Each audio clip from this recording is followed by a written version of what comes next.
Tonight, we will walk together through ancient Buddhist wisdom and discover how to find peace not by escaping the difficulties of life, but by transforming our relationship with them entirely. Before we begin, feel free to share what time it is and where you're listening from. We all encounter challenges. We all meet people who test our patience and situations that shake our calm. This is simply part of being human. Yet the great teachers throughout history have shown us that these very difficulties can become doorways to deeper understanding, greater compassion, and lasting inner peace. These are not complicated lessons to memorize or techniques to master. They are simple truths carried in stories that have brought comfort to countless people before you. Unshakable peace was never something to achieve, but something to uncover. So let your shoulders soften. Allow your breath to deepen. There is nowhere else you need to be right now, and nothing you need to figure out. Simply listen and let these teachings settle into you like rain soaking into earth. Take a slow, deep breath. Let's begin our journey together. There is a question that has troubled human hearts since the beginning of time. Why do some difficulties seem to grow larger the more we struggle against them? Why do certain problems refuse to shrink, no matter how forcefully we push them away? These questions touch something deep within our experience. We have all known the frustration of watching a small irritation grow into a great disturbance, simply because we could not let it be. We have all felt the weight of conflict become heavier in our chests as we fought harder to be free of it. The ancient teachers understood this pattern well. They observed human nature with great care and patience, watching how we create our own suffering through the very efforts we make to escape it. And in their compassion, they left us teachings and stories to illuminate a different way. The Buddha spoke often of this truth. He taught that hatred is never ended by hatred, but only by love.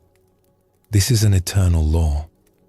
These words, simple as they are, contain a medicine for much of what troubles us. They point toward a way of being that transforms difficulty at its root, rather than merely managing its symptoms.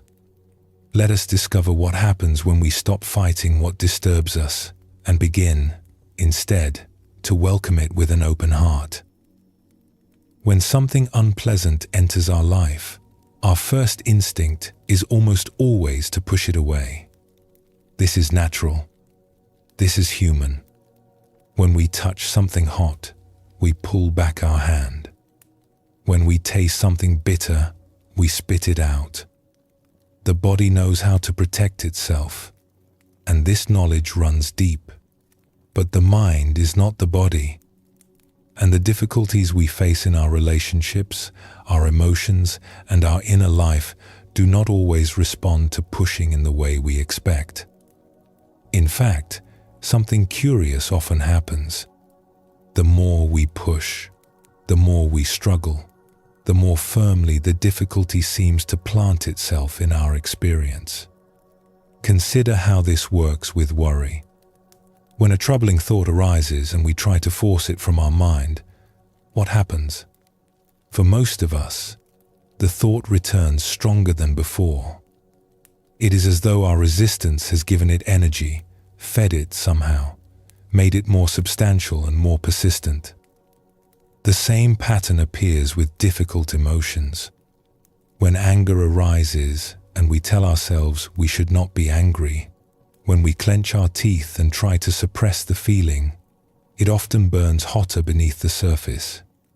When fear comes and we berate ourselves for being afraid, the fear frequently deepens into something closer to panic. And so it is with difficult people. When someone irritates us and we respond with hardness, with coldness, With our own brand of difficulty, we rarely see improvement. Instead, we often watch the situation worsen. The other person becomes more defensive, more hostile, more entrenched in the very behavior that troubled us to begin with. There is an old teaching that says what we resist persists. This is not merely a clever phrase. It points towards something real in the nature of experience. Our resistance itself becomes a kind of food for what we resist.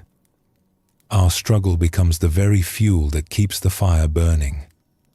But if resistance feeds difficulty, what might happen if we tried something else entirely? What if, instead of pushing against what troubles us, we learned to open toward it? What if we discovered how to welcome even the unwelcome? This is the radical invitation at the heart of the Buddha's teaching. Not to become passive or weak. Not to allow ourselves to be harmed without response. But to recognize that true strength often looks different than we imagine. True power sometimes means setting down the sword and opening our arms instead.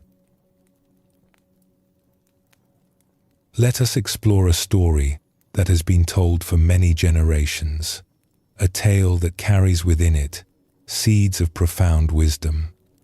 It is said that this story comes from the time of the Buddha himself, though it has been retold in many forms across the centuries.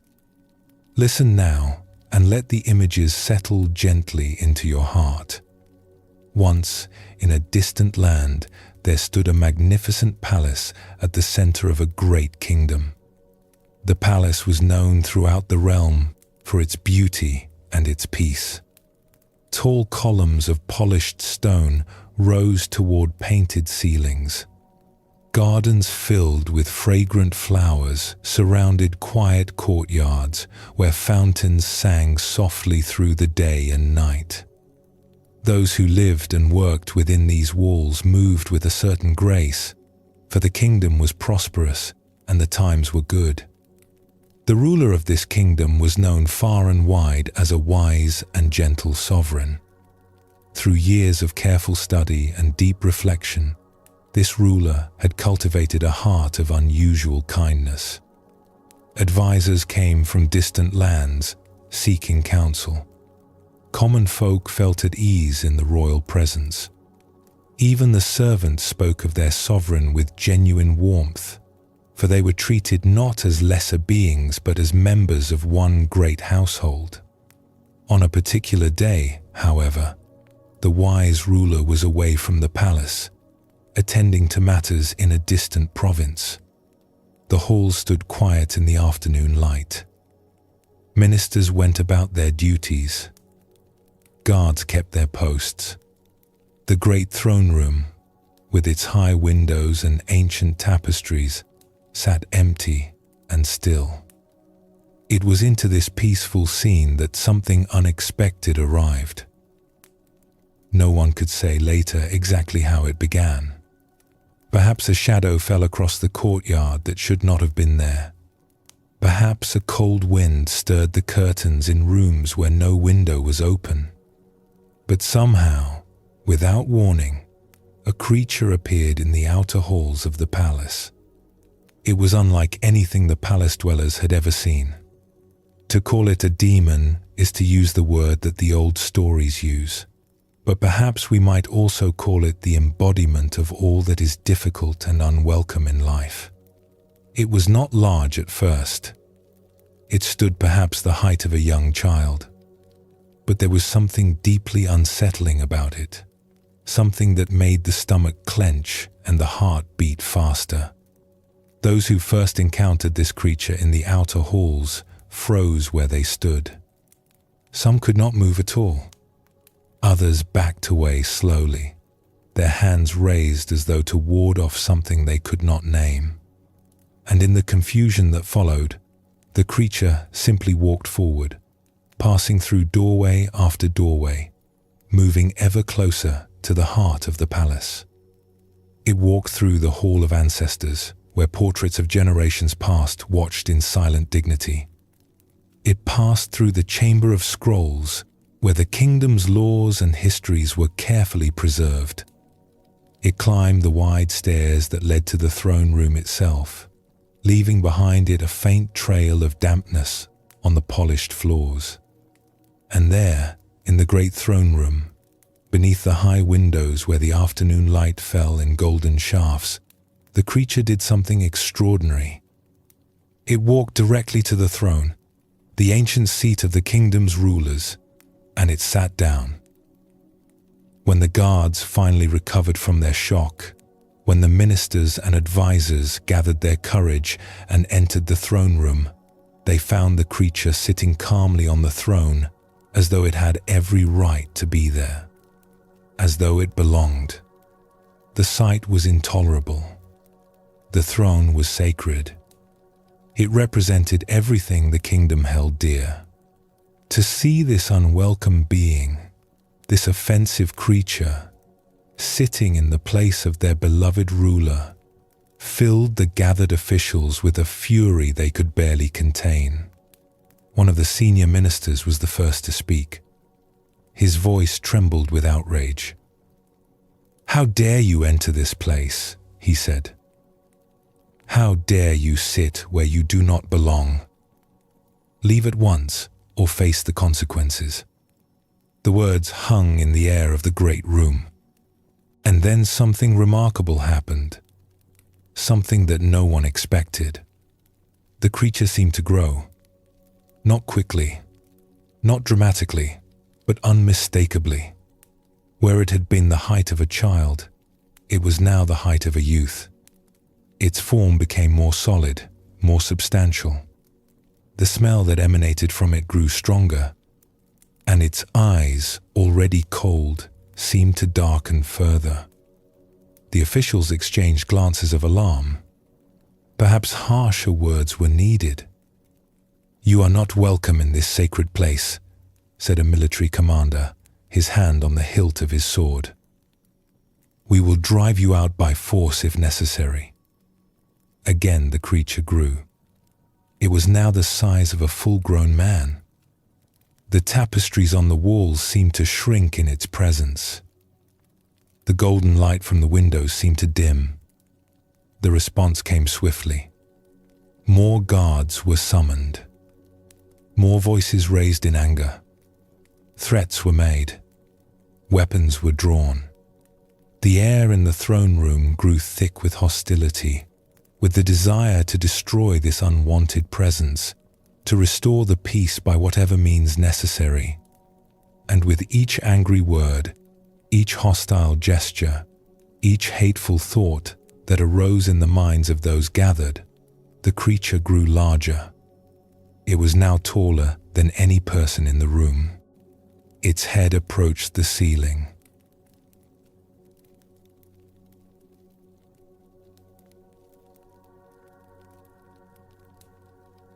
The smell had become almost unbearable, a stench that made eyes water and stomachs turn. And from its mouth there now came sounds, low and guttural, words in no language anyone could recognize, but carrying a tone of malice that needed no translation. This went on for some time. The officials tried everything they could think of. They tried intimidation. They tried bargaining. They tried pleading. But nothing worked except to make matters worse. By the time hours had passed, the creature had grown so enormous that it filled nearly half the throne room. Its misshapen form pressed against the ancient columns. Its breath fogged the high windows. And the gathered assembly had backed against the far wall, terrified and exhausted, completely at a loss. It was at this moment that the wise ruler returned. Word had reached the distant province that something was amiss at the palace. The journey back had been swift, driven by concern for the kingdom and its people. But when the ruler finally entered the throne room, nothing could have prepared anyone for what followed. The ruler stood for a long moment in the doorway, taking in the scene. The enormous creature, the cowering officials, the atmosphere of fear and hatred that hung in the air like smoke. Something in the ruler's face shifted then, softened into an expression that those present would remember for the rest of their lives. It was not fear. It was not anger. It was something closer to understanding. And then the wise ruler spoke. "Welcome, dear visitor." The words were simple, but they carried a warmth that seemed almost impossible under the circumstances. The ruler took a step forward, then another, walking calmly toward the monstrous presence that filled the room. "Thank you for coming to see me. I am only sorry that I was not here to greet you when you arrived. You must have been waiting for quite some time." Something extraordinary happened in that moment. Something that defied everything the terrified officials thought they knew about dealing with difficulty.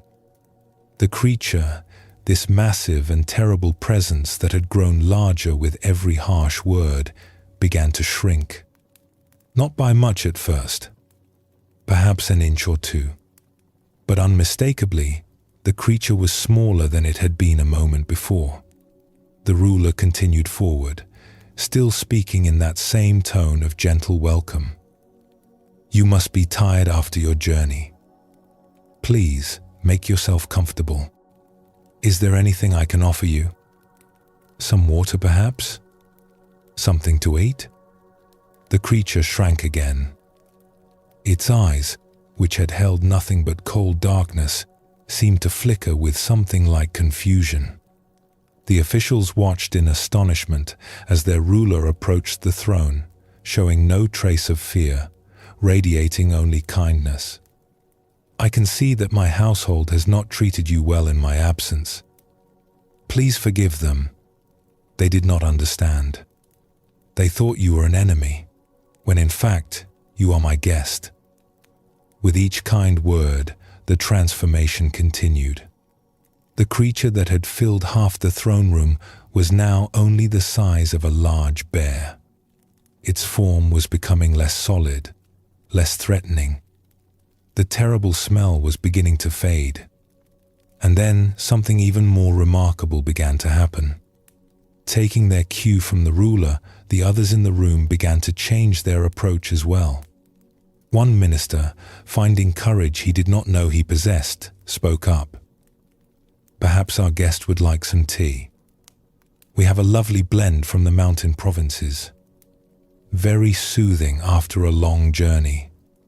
The creature shrank further. A servant who had been trembling in the corner came forward. "Would you like me to prepare a place for you to rest? There are comfortable quarters in the east wing." Smaller still, another official joined in. "Please know that you are welcome here. We did not mean to be unkind. We were simply surprised. Forgive us." And so it went. One by one, the members of the household released their fear and hostility. One by one, they offered words of welcome, gestures of kindness, the simple hospitality that any guest deserves. And with each offering, the creature diminished further. Some brought food, the finest delicacies the palace kitchens could provide. Others brought soft blankets and cushions. One young servant, filled with compassion she could not explain, knelt before the creature and began to gently massage its feet, which by now had shrunk to nearly normal size.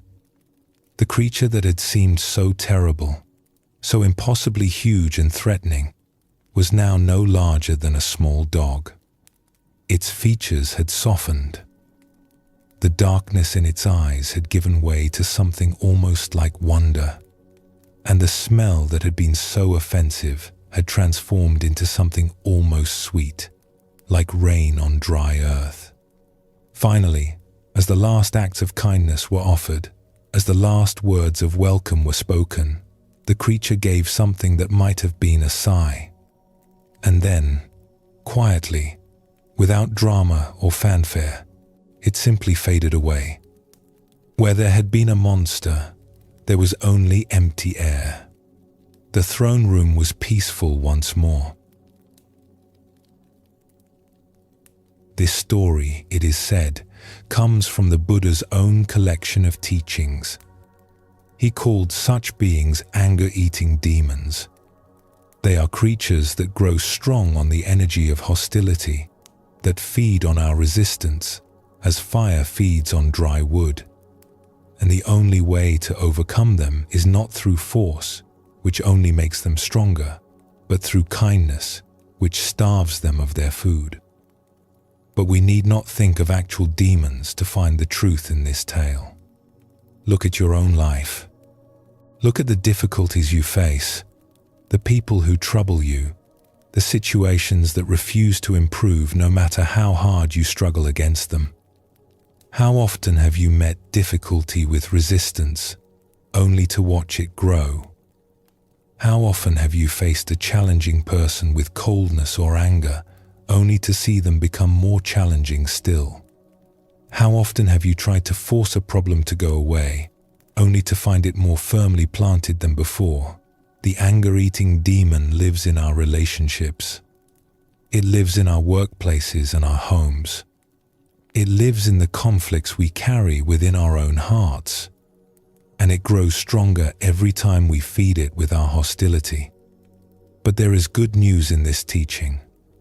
Just as the demon grows with anger, it shrinks with kindness.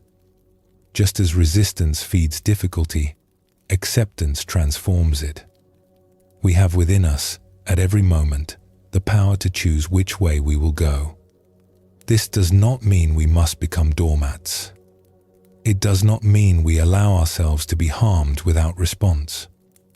The wise ruler in our story did not pretend the demon was not there, did not ignore its presence or deny its reality.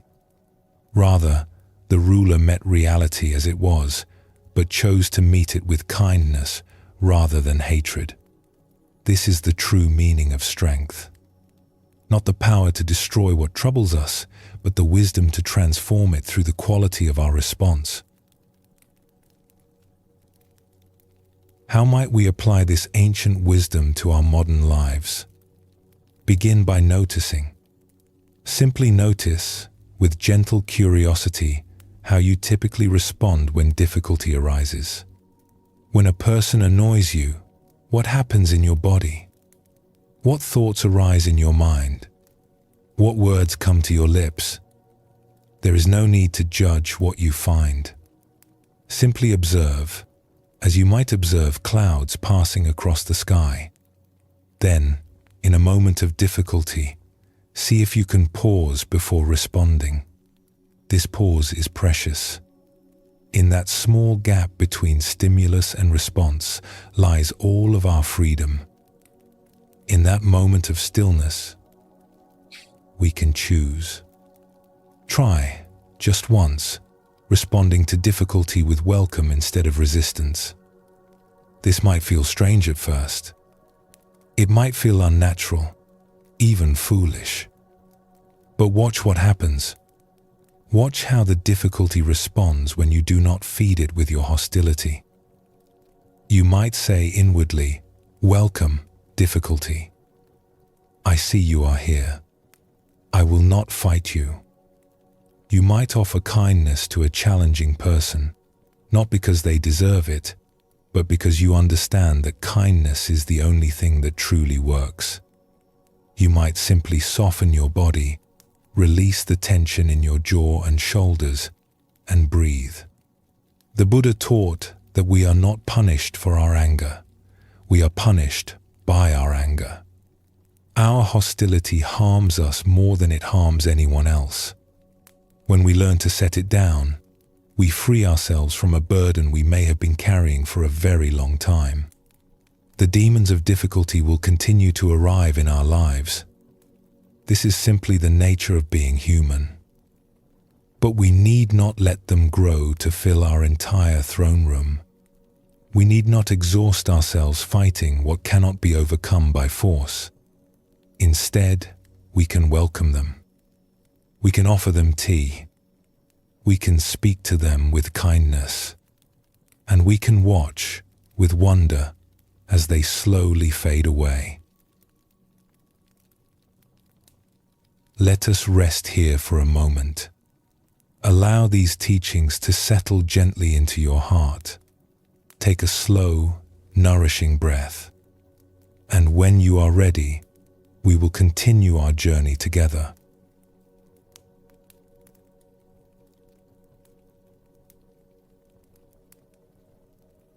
We have seen how kindness can transform even the most frightening difficulty, how welcome can dissolve what resistance only strengthens. But there is another question that arises naturally from this understanding. If we are to welcome difficulty rather than fight it, what exactly are we welcoming? What is the purpose of these unwanted visitors in our lives? The ancient teachers offer us a surprising answer. They suggest that the very things we wish would go away, the irritations and obstacles and challenging presences in our lives, are not meaningless intrusions at all. They are teachers. They carry lessons we could never learn from comfort alone.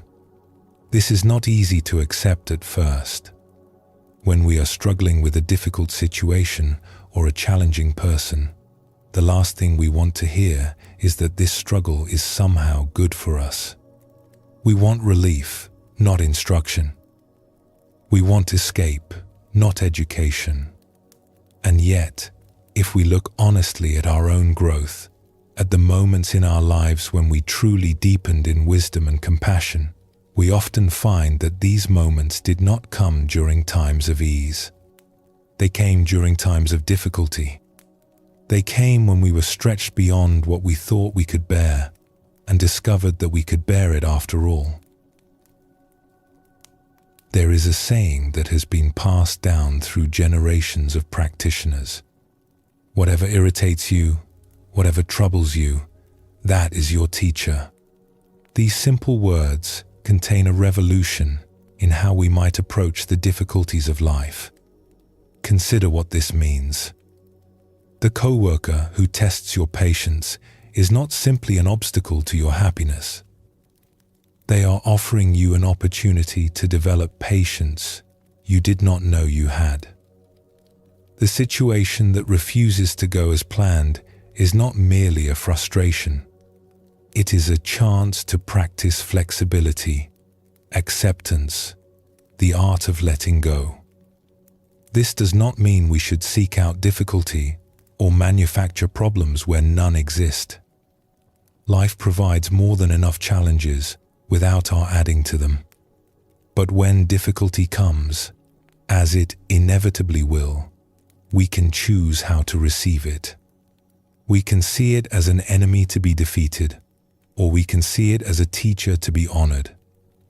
The difference in these two approaches is profound. When we fight our teachers, we learn nothing. We exhaust ourselves in battle and emerge no wiser than before. But when we bow to our teachers, when we approach them with the humility of a student, something opens within us. We begin to receive what they have to offer. The Buddha himself pointed toward this truth when he spoke of the value of noble friendship and wise companionship. But he also recognized that those who challenge us play an essential role in our development. An enemy who helps you grow, it has been said, is more valuable than a friend who keeps you comfortable. This is challenging wisdom. It asks us to reconsider everything we thought we knew about what is good for us and what is harmful. Think of the people in your life who have helped you grow the most. Were they all kind to you? Were they all easy to be with? Or did some of your greatest growth come from those who challenged you, who pushed against your edges, who refused to let you remain small and comfortable? The nice people in our lives, the easy circumstances, the times when everything flows smoothly, these are pleasant. We enjoy them, and rightly so. But they rarely transform us. They rarely call forth capacities we did not know we possessed. For that kind of deep change, we often need a different kind of teacher. Let us explore a story from a monastery nestled in distant mountains. In this place, surrounded by pine forests and rushing streams, a small community of practitioners lived together in simplicity.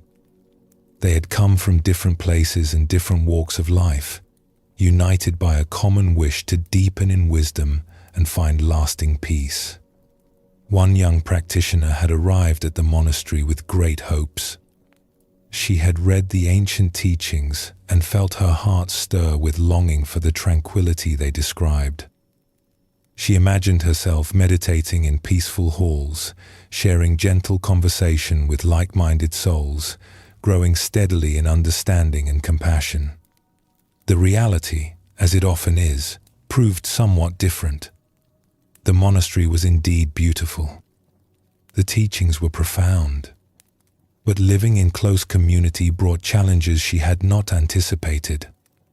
Sharing small spaces, following strict schedules, having little privacy or time alone, and most challenging of all, living alongside people she had not chosen, people with habits and personalities very different from her own. One fellow practitioner in particular seemed to test her at every turn.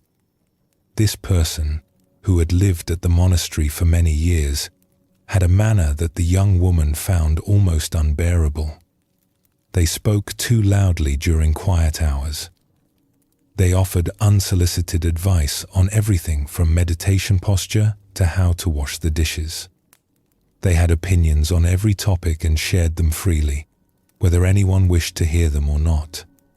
Worst of all, they seemed completely unaware of the irritation they caused, moving through the community with a cheerful obliviousness that somehow made everything worse. The young practitioner tried to avoid this person, but in a small monastery, avoidance was nearly impossible. They ate at the same table. They meditated in the same hall. They worked side by side in the garden and the kitchen. No matter where she turned, there they were. She found herself growing bitter.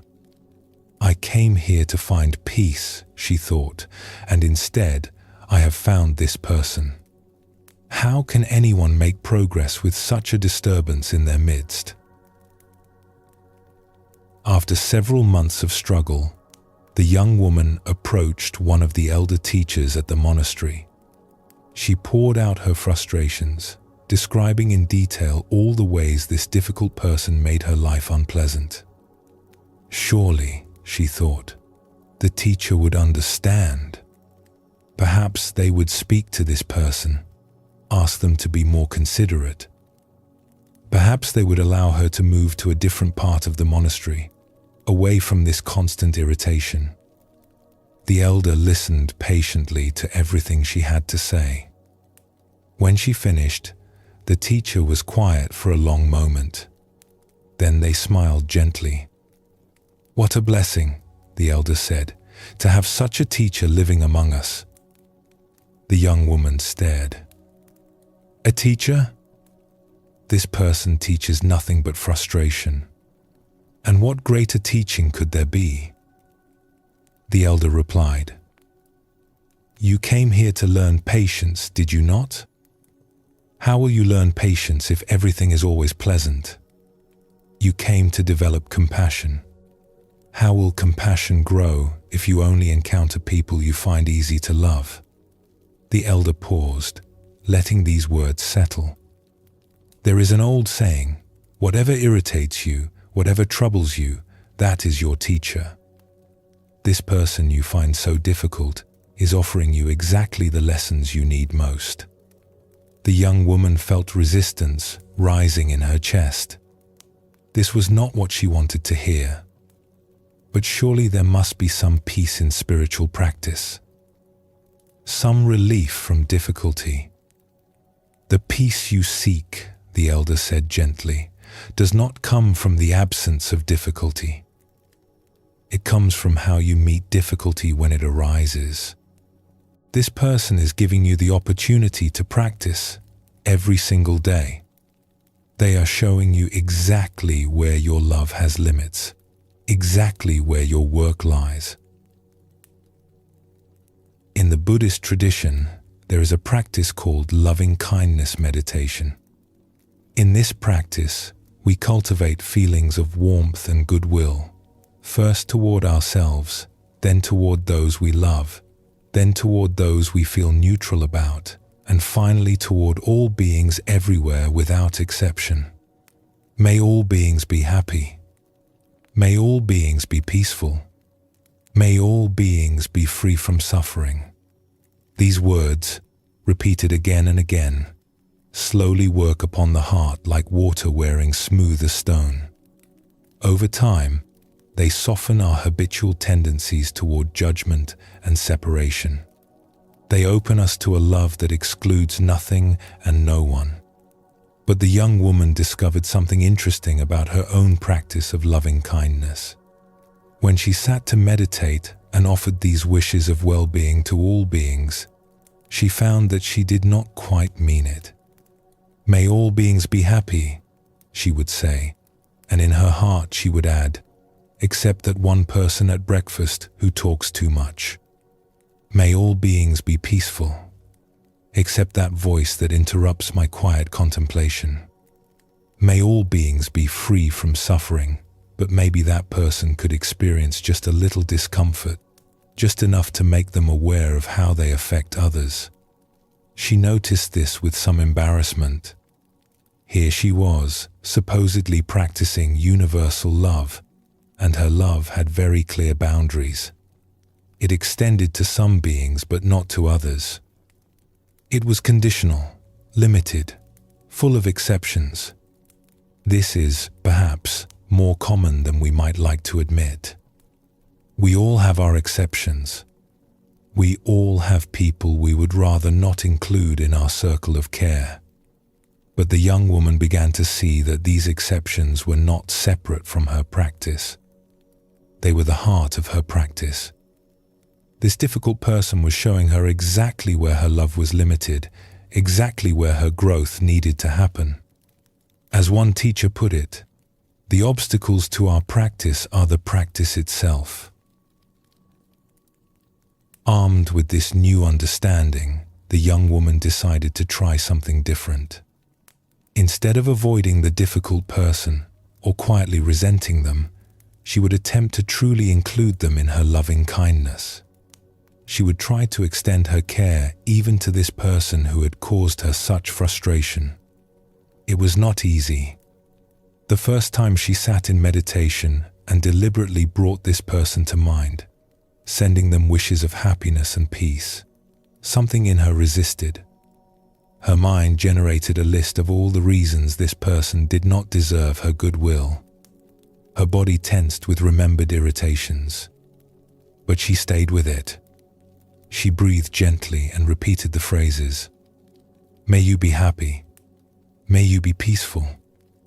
May you be free from suffering." Something began to shift, slowly, over many days of practice. She started to see this person differently. She noticed that beneath all their loud opinions and unsolicited advice, there was a kind of loneliness. They talked so much, perhaps, because they feared silence. They offered so much advice, perhaps, because they wanted to feel useful, to feel that they mattered. She began to see a fellow human being struggling in their own way, doing their best with the tools they had, probably unaware of the impact they had on others. And with this seeing came something unexpected. Compassion. Not approval of the behavior, not a sudden enjoyment of the loud voice and the constant commentary, but a softening toward the person beneath the behavior, an understanding that they too were carrying burdens. They too were seeking happiness in the only way they knew how. There is an image sometimes used in the contemplative traditions, of stones being polished in a river. When stones first fall into the water, they are rough and jagged, full of sharp edges. But as the river carries them along, they tumble against one another. They rub and knock and scrape. And slowly, over time, they become smooth. No stone polishes itself. It is the friction with other stones that wears away the rough edges. It is the constant contact, the rubbing and bumping, that creates the smoothness we admire. Living in community is like this. The people around us, especially the difficult ones, are constantly rubbing against our rough edges. It can feel unpleasant. We might wish for a smoother ride, a gentler journey, fewer collisions. But it is precisely this friction that polishes us, that wears away our sharp edges, that slowly reveals the smooth stone beneath. The young woman came to understand this truth through her experience at the monastery. The person she had found so irritating was, in a sense, doing her a great service. They were showing her where she was still rough, where she still had sharp edges that caught against life. They were giving her the opportunity, day after day, to practice patience, to practice letting go, to practice love without exceptions. In time, something remarkable happened. The difficult person did not change. They were still loud, still opinionated, still full of advice that no one had asked for. But the young woman's experience of them changed completely. Where there had been irritation, there was now mostly acceptance. Where there had been avoidance, there was now a kind of ease. And more than this, she found that her capacity for patience had grown. Not just with this one person, but with everyone. The friction that had seemed like punishment had turned out to be polishing.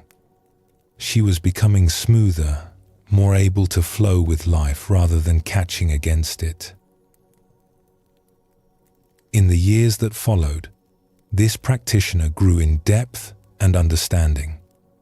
When newer members of the community came to her with complaints about difficult people, about irritating situations, about obstacles to their peace, she would sometimes smile in recognition. "What a blessing," she would say, "to have such teachers in your life." At first, they thought she was joking, but she was entirely serious. She had learned from her years of practice that difficulty is not the enemy of spiritual growth. It is the very ground in which growth occurs. The Buddha himself pointed to this truth when he said that an untrained mind brings suffering, but a mind well trained brings happiness. The training of the mind does not happen in easy circumstances. It happens when we are challenged, stretched, pushed beyond our comfortable limits. It happens when we meet difficulty and choose to learn from it rather than simply endure it. This does not mean we should be grateful for suffering in a superficial way, pretending that pain is pleasant or that frustration does not hurt. The difficult person still tested her patience. The challenges of community life still required effort. But within that effort, there was an invitation.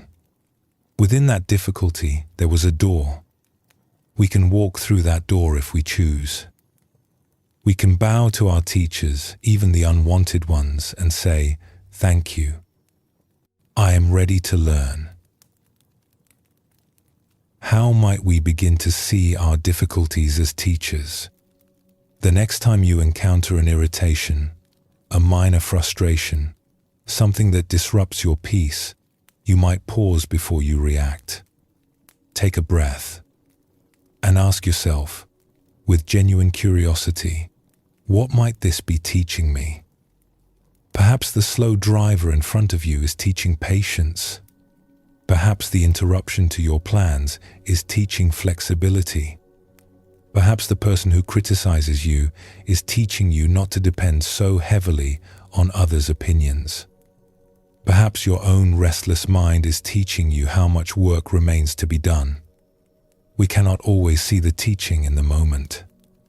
Sometimes it becomes clear only later, in retrospect, when we look back and understand how that difficult time shaped us. But we can begin to cultivate the attitude of a student, the willingness to learn, the humility to admit that we do not know everything and that life may have wisdom to offer that we have not yet received. The great teachers throughout history have all spoken of this truth in their own ways. They have encouraged us to embrace difficulty rather than flee from it, to see obstacles as opportunities, to understand that the path to freedom leads directly through the things we would rather avoid. You need not love your difficulties. You need not pretend they are pleasant when they are not. But you can begin to respect them. You can begin to bow to them as teachers. You can begin to say, I see you. I am willing to learn from you. Please teach me what I need to know. In this willingness lies a kind of freedom. We are no longer victims of circumstance, buffeted helplessly by whatever life brings. We become students of life, active participants in our own growth, capable of finding meaning and wisdom even in the most unlikely places, even in the presence of someone who tests our patience. Even there, especially there, the teaching awaits. Let us pause here and rest. Allow your breath to flow naturally, without effort. Feel whatever you feel in this moment, welcoming it all. And when you are ready, we will continue on together, deeper into the heart of peace.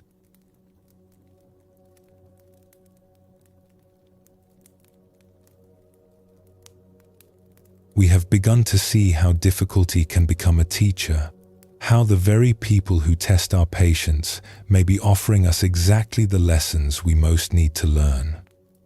But there is another doorway into peace with difficult people, one that requires not effort or practice, but simply a shift in how we see. This shift is the gift of understanding. It is the capacity to step, even briefly, into another person's experience, to wonder what it might be like to be them, to sense, even dimly, the weight they carry that we cannot see. When this shift happens, something remarkable occurs. The irritation we felt begins to soften. The wall between us and the difficult person becomes thinner, more transparent. We start to see not an obstacle to our happiness, but a fellow human being, struggling just as we struggle, seeking peace just as we seek peace. The Buddha spoke often of compassion as one of the highest qualities a human being can develop. But compassion is not possible without understanding. We cannot truly care for someone whose experience remains completely foreign to us. The path to compassion runs through the territory of empathy, through the willingness to imagine what life might be like from inside another person's skin.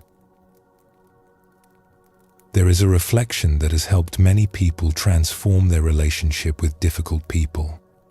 It is not complicated. It requires no special training or preparation.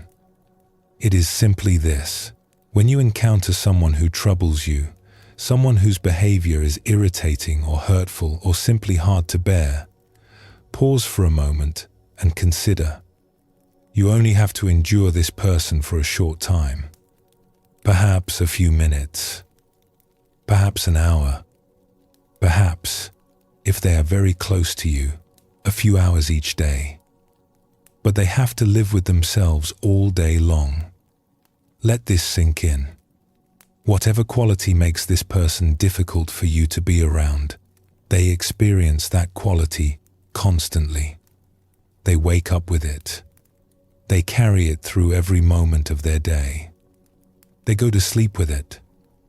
There is no escape for them, no relief, no moment when they can walk away and be free. If someone's manner is abrasive, imagine what it must be like to have that abrasiveness as your constant companion. If someone is anxious and fearful, imagine living inside that anxiety every waking moment. If someone is angry and reactive, imagine the exhaustion of that anger burning in your chest hour after hour, day after day. This reflection does not excuse harmful behavior. It does not mean we should allow ourselves to be mistreated, but it opens a door to compassion that was previously closed. It helps us see that the difficult person is not our enemy. They are, in a very real sense, suffering. And their suffering is far greater than ours because they can never get away from it. Consider for a moment what it might be like to be someone that others find difficult.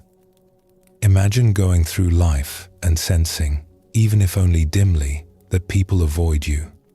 That conversations grow shorter when you join them. That invitations somehow never quite reach you. That there is always a slight tension in the room when you enter. Most difficult people are not deliberately trying to cause problems. They are simply being who they are, responding to life with the tools they have, unaware of how their presence affects others. And yet they often sense, on some level, that something is wrong. That connection does not come easily. That the warmth others seem to share does not flow toward them in the same way. This is a kind of loneliness that is hard to imagine unless you have experienced it. To want connection and not know how to create it. To reach out and find others pulling back. To be, in some fundamental way, isolated even in the midst of people. When we see difficult people in this light, our hearts begin to open. We recognize that their difficulty is not a weapon aimed at us. It is a burden they carry, often without knowing how to set it down. It is a wound that has never healed, expressing itself in ways that push away the very connection they most need. The Buddha taught that all beings wish to be happy. All beings wish to be free from suffering. This is as true for the difficult person as it is for anyone else. They are not seeking to make life harder for those around them. They are seeking happiness, seeking peace, seeking love. They have simply not found skillful ways to pursue these things. When we remember this, when we hold this truth in our hearts as we encounter difficult people, something shifts. The irritation does not disappear entirely, but it is joined by something softer. A recognition of shared humanity. A tenderness toward this fellow traveler who has lost their way. Let us explore a story from a place of healing, a hospital in a distant city where people came to find help for troubles of the mind and heart. This was a place of last resort for many, a sanctuary for those whose inner storms had grown too fierce to weather alone. The doctors and nurses and caregivers who worked in this place were dedicated people. They had trained for many years to understand the complexities of the human mind. They knew the names and symptoms of many conditions. They had medicines and therapies and techniques to offer those who came seeking help. But for a long time, despite all their knowledge and good intentions, progress was slow.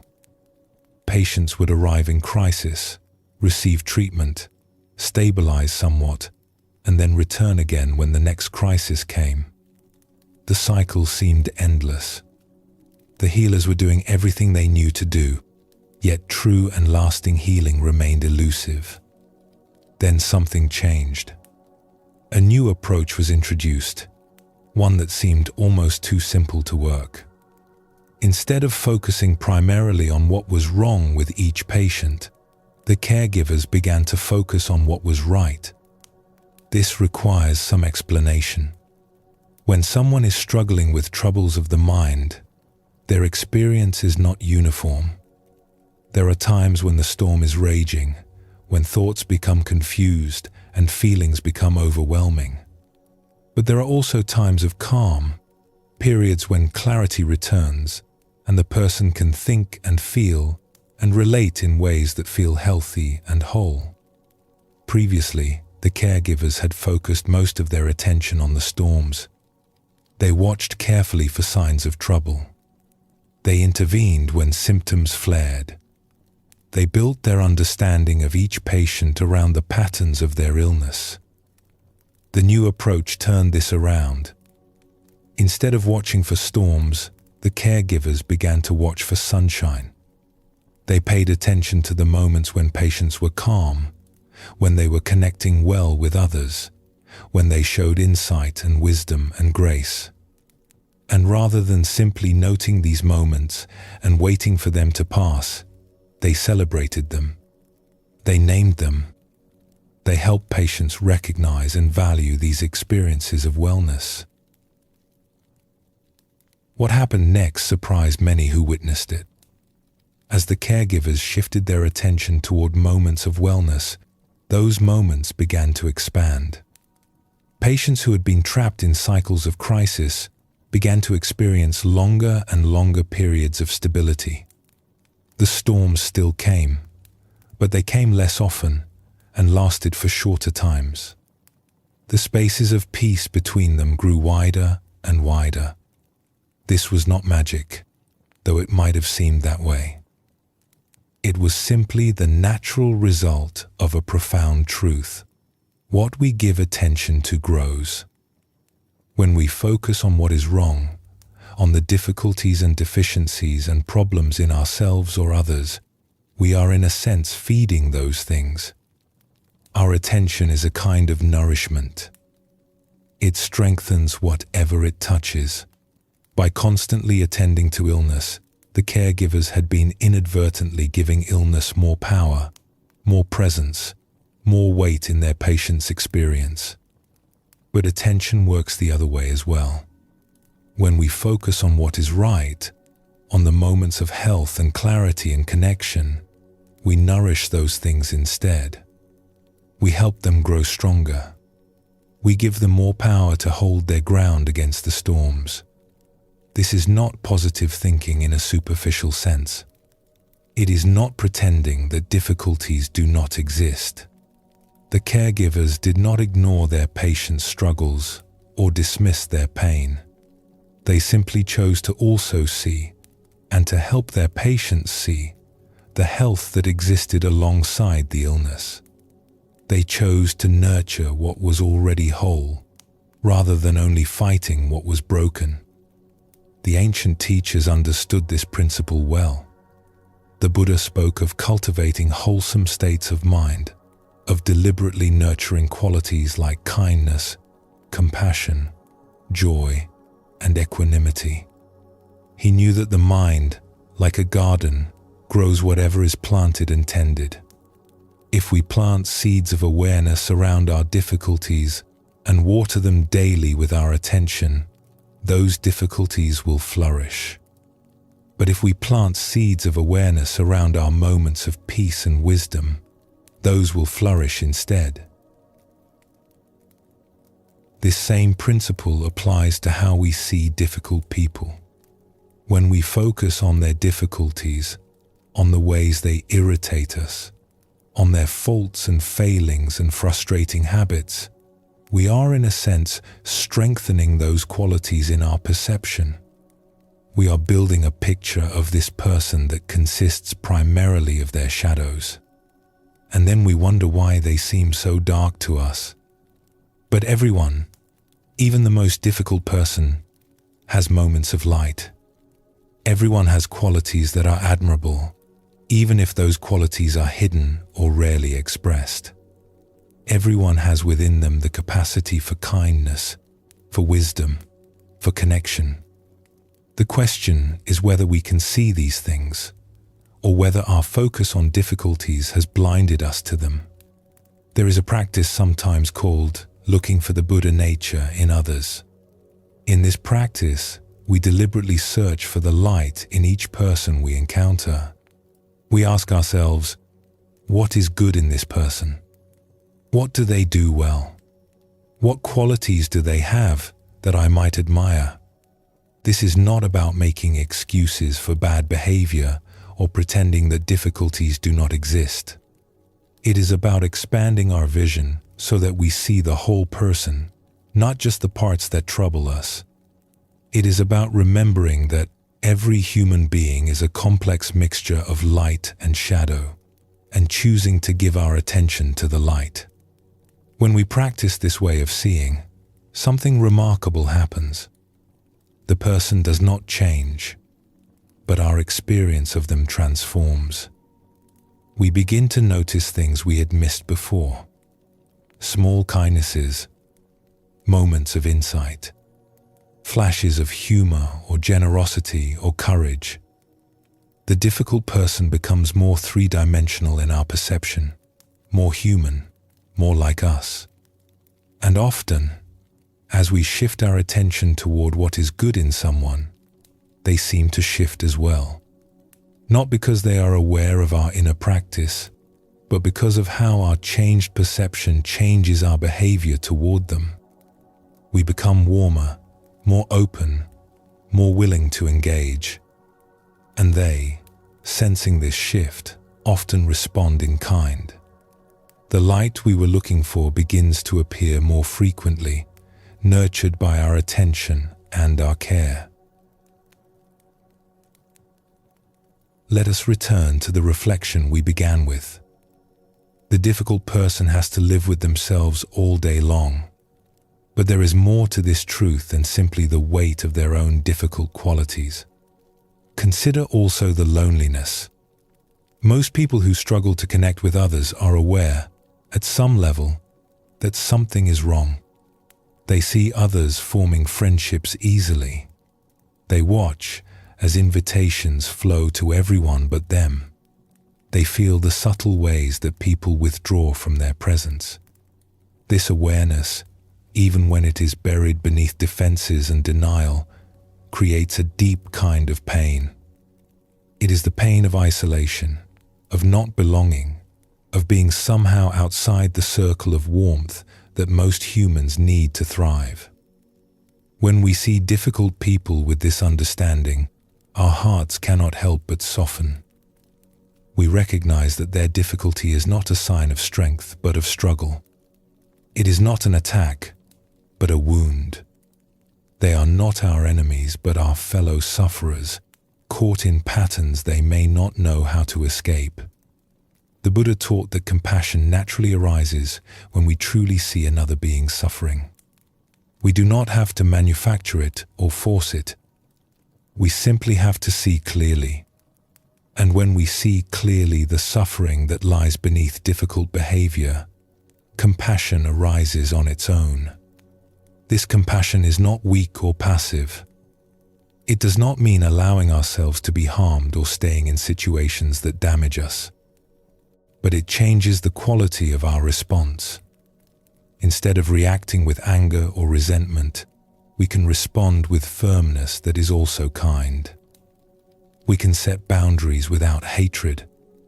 We can protect ourselves without adding to the other person's burden of isolation and pain. There is a reason why being truly seen by another person feels so healing. When someone looks at us and sees not just our difficulties but also our light, something deep within us relaxes. We feel less alone. We feel that perhaps we are not as broken as we feared. Difficult people rarely receive this gift. Most of the eyes that look at them see only the difficulty. They are defined by their worst qualities, reduced to the problems they cause. Is it any wonder that they have trouble changing when everyone around them has already decided who they are? But when someone chooses to see differently, when someone looks for the light and reflects it back, change becomes possible. The difficult person begins to glimpse a different version of themselves. They begin to believe that perhaps they could be other than they have been. They find, in the seeing of another, the hope they need to begin the hard work of transformation. This is a gift we can offer. It costs us nothing but a shift in attention, a willingness to look for what is good. And yet, it may be one of the most valuable gifts a human being can receive. We are not responsible for fixing difficult people. We are not required to stay in harmful situations or sacrifice our own well-being for others. But we can choose, when it is safe to do so, to offer the gift of seeing, to look for the Buddha nature in even the most challenging person, to remember that beneath all the difficulty, there is a human heart that longs for connection, for understanding, for peace. How might we bring this understanding into our daily lives? The next time you encounter someone difficult, you might pause and consider, they have to live with themselves all day long. Let yourself feel, even briefly, what that might be like. Let compassion arise naturally from this understanding. Then, if you are willing, try the practice of looking for light. Ask yourself, what might be good in this person? What strengths do they have? What might they be struggling with that you cannot see? How might they be suffering beneath the surface of their difficult behavior? You need not share these reflections with the person. You need not change your boundaries or accept behavior that harms you. This is an inner practice, a shift in how you see, not necessarily a change in what you do. But notice what happens as you practice. Notice how your experience of the difficult person begins to shift. Notice how the weight of irritation becomes lighter. Notice how compassion begins to arise, softening the hard edges of your response. And notice, too, how this practice changes you. How it opens your heart not just to this one person, but to the struggles of all beings. How it connects you to the great web of human suffering and human hope that we all share.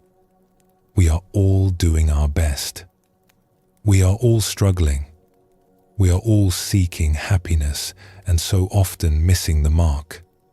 When we remember this, when we hold this truth in our hearts, the whole world begins to look different.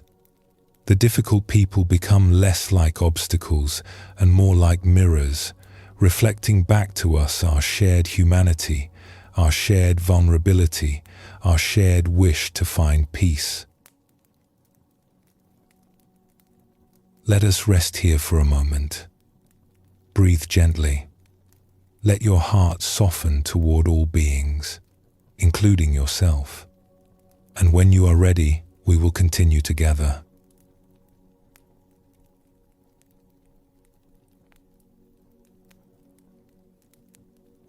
We have seen how understanding can open our hearts to difficult people, how seeing their suffering can awaken compassion within us. But there is a question that naturally follows. Can kindness actually change things? Can our gentle persistence truly transform a relationship that seems beyond hope? The honest answer is that it is not always easy. Some people have built such thick walls around their hearts that our kindness seems to bounce off without effect. Some situations are so entrenched that change appears impossible. And there are times when the wisest course is to step back, to protect ourselves, to accept that not every battle is ours to fight. And yet, there are also stories of remarkable transformation, stories of the hardest hearts slowly softening under the patient warmth of kindness, stories of walls coming down, one brick at a time, over weeks and months and years. These stories remind us that change is always possible, even when it seems most unlikely. The path of kindness is not a quick fix. It is a long road, requiring patience we did not know we had. But for those willing to walk it, the destination can be more beautiful than we ever imagined. In our world of instant messages and rapid results, we have grown accustomed to quick solutions. We want our problems solved now, our relationships healed today, our difficult people transformed by next week at the latest. When change does not come quickly, we often conclude that it is not coming at all. But the deepest changes in human beings rarely happen quickly. A heart that has been closed for years does not open overnight. Trust that has been broken many times is not rebuilt with a single gesture. The patterns of a lifetime do not dissolve at the first touch of kindness. This is not a reason for despair. It is simply the nature of things. A great tree does not grow in a day. A river does not carve a canyon in a season. The most profound transformations in nature happen slowly, imperceptibly, through the patient accumulation of small moments. So it is with human hearts. The kindness we offer today may seem to disappear without trace. The kindness we offer tomorrow may meet the same fate. But somewhere beneath the surface, something is shifting. Each act of warmth is like a drop of water falling on stone. No single drop seems to make a difference. But over time, the stone begins to wear. Over time, the impossible becomes possible. The Buddha understood this well. He taught that our actions, even the smallest ones, have consequences that ripple outward in ways we cannot see. A kind word spoken today may bear fruit years from now in circumstances we will never witness. Our task is not to demand immediate results, but to plant seeds of goodness and trust in the harvest. Let us explore a story from a place of confinement, a large institution where people lived under strict rules and watchful eyes. This was not an easy place to be. The residents had made mistakes in their lives and were paying the price. The days were long and structured. Freedom was limited, and the relationship between those in charge and those in their care was often marked by distance and suspicion. In this place, there was a man whose job was simple. Each day, he would prepare and serve tea and coffee to the officers who ran the institution. It was not demanding work, but it brought him into daily contact with one officer in particular, the chief of the facility. This chief officer was, by all accounts, a difficult man. He seemed to take pleasure in making the lives of those under his authority harder than they needed to be. He never greeted the residents. He never acknowledged their presence unless it was to issue a command or a criticism. He treated them, in the words of those who lived there, as if they were less than human. The man who served tea had experienced this coldness many times. But one incident stood out above all others. There was another resident in the facility, a quiet man who rarely received visitors. His family lived far away, and the journey to see him was difficult and expensive. One day, after many months, this man's wife managed to arrange a visit. She found transportation, made the long trip, and arrived at the facility ready to see her husband. But the chief officer had other plans. Knowing that the wife had arrived, the officer deliberately sent the husband to a distant part of the facility, a place where announcements could not be heard. When the wife checked in and the husband was called to the visiting area, he was too far away to hear his name.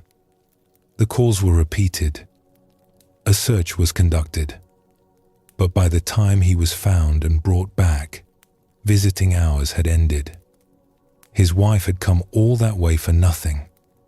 The chief officer had done this on purpose. There was no reason for it, except spite, except the desire to cause pain to someone who could not fight back. When the man who served tea heard this story, his heart hardened against the chief officer. He already disliked the man, but now that dislike turned to something stronger. And it seemed to him that such a person was beyond redemption, beyond any possibility of change. It happened that a teacher visited this place of confinement from time to time, offering guidance and conversation to those who wished to receive it. The man who served tea attended these gatherings, and one day he spoke of his feelings toward the chief officer. He described the coldness, the daily humiliation of being treated as less than nothing. "This approach of kindness you teach," he said, "it might work in some places. But not here, not with someone like him. This is a hard place, and the only language such people understand is strength. If you show kindness, they see weakness. They take advantage." The teacher listened carefully. When the man had finished, the teacher was quiet for a moment. Then a gentle question came. "Would you be willing to try an experiment?" The man was suspicious. "What kind of experiment?" "You see this officer every day when you serve him tea. You have an opportunity that few others have. What if, instead of meeting his coldness with your own hardness, you tried something different? What if you offered him kindness?" The man almost laughed. "Kindness? To him? After what he has done?" "Not because he deserves it," the teacher said, "but because you deserve to be free of the anger you carry. And because sometimes kindness can reach places that nothing else can." The man shook his head. "It will not work. You do not understand what this place is like, what he is like." "Perhaps," said the teacher, "but you lose nothing by trying, and you might discover something unexpected." Against his better judgment, the man decided to try, not because he believed it would work, but because something in the teacher's words had touched him. Perhaps he was simply tired of carrying so much anger. Perhaps he wanted to prove the teacher wrong. Whatever the reason, he began. The next morning, when he prepared the chief officer's tea, he did so with unusual care. He made sure the water was the right temperature. He chose the cup he knew the officer preferred. He added exactly the amount of sugar the officer liked. And when he brought the tea to the officer's desk, he did not simply set it down and leave. He paused, met the officer's eyes, and said, "I hope you enjoy your tea, sir." The officer did not respond. He did not look up. He did not acknowledge in any way that the man existed. It was as if the words had been spoken to an empty room. The man returned to his duties, unsurprised. This was exactly what he had expected. The next day, he did the same thing. Careful preparation. Genuine effort to make the tea as good as it could be. A kind word as he set it down. And again, nothing. Not a glance. Not a grunt. Not the slightest indication that another human being was present. This continued for days, then weeks. Each morning, the man would bring tea prepared with care and offer a kind word. Each morning, he would receive nothing in return. It was like offering gifts to a statue. After a week, he returned to the teacher. "You see?" he said. "It does not work. I have tried every day and nothing has changed. He still treats me as if I do not exist." "A week is not very long," the teacher said gently. "The walls he has built took years to construct. They will not fall in 7 days. Then how long?" "I do not know. Perhaps they will never fall. But the question is not really about him, is it? The question is about who you want to be. Do you want to be someone who meets coldness with coldness? Or do you want to be someone who offers warmth, regardless of how it is received? The man had no answer to this. He returned to his work, and he continued the experiment. Weeks passed, then months. Every day, the same routine.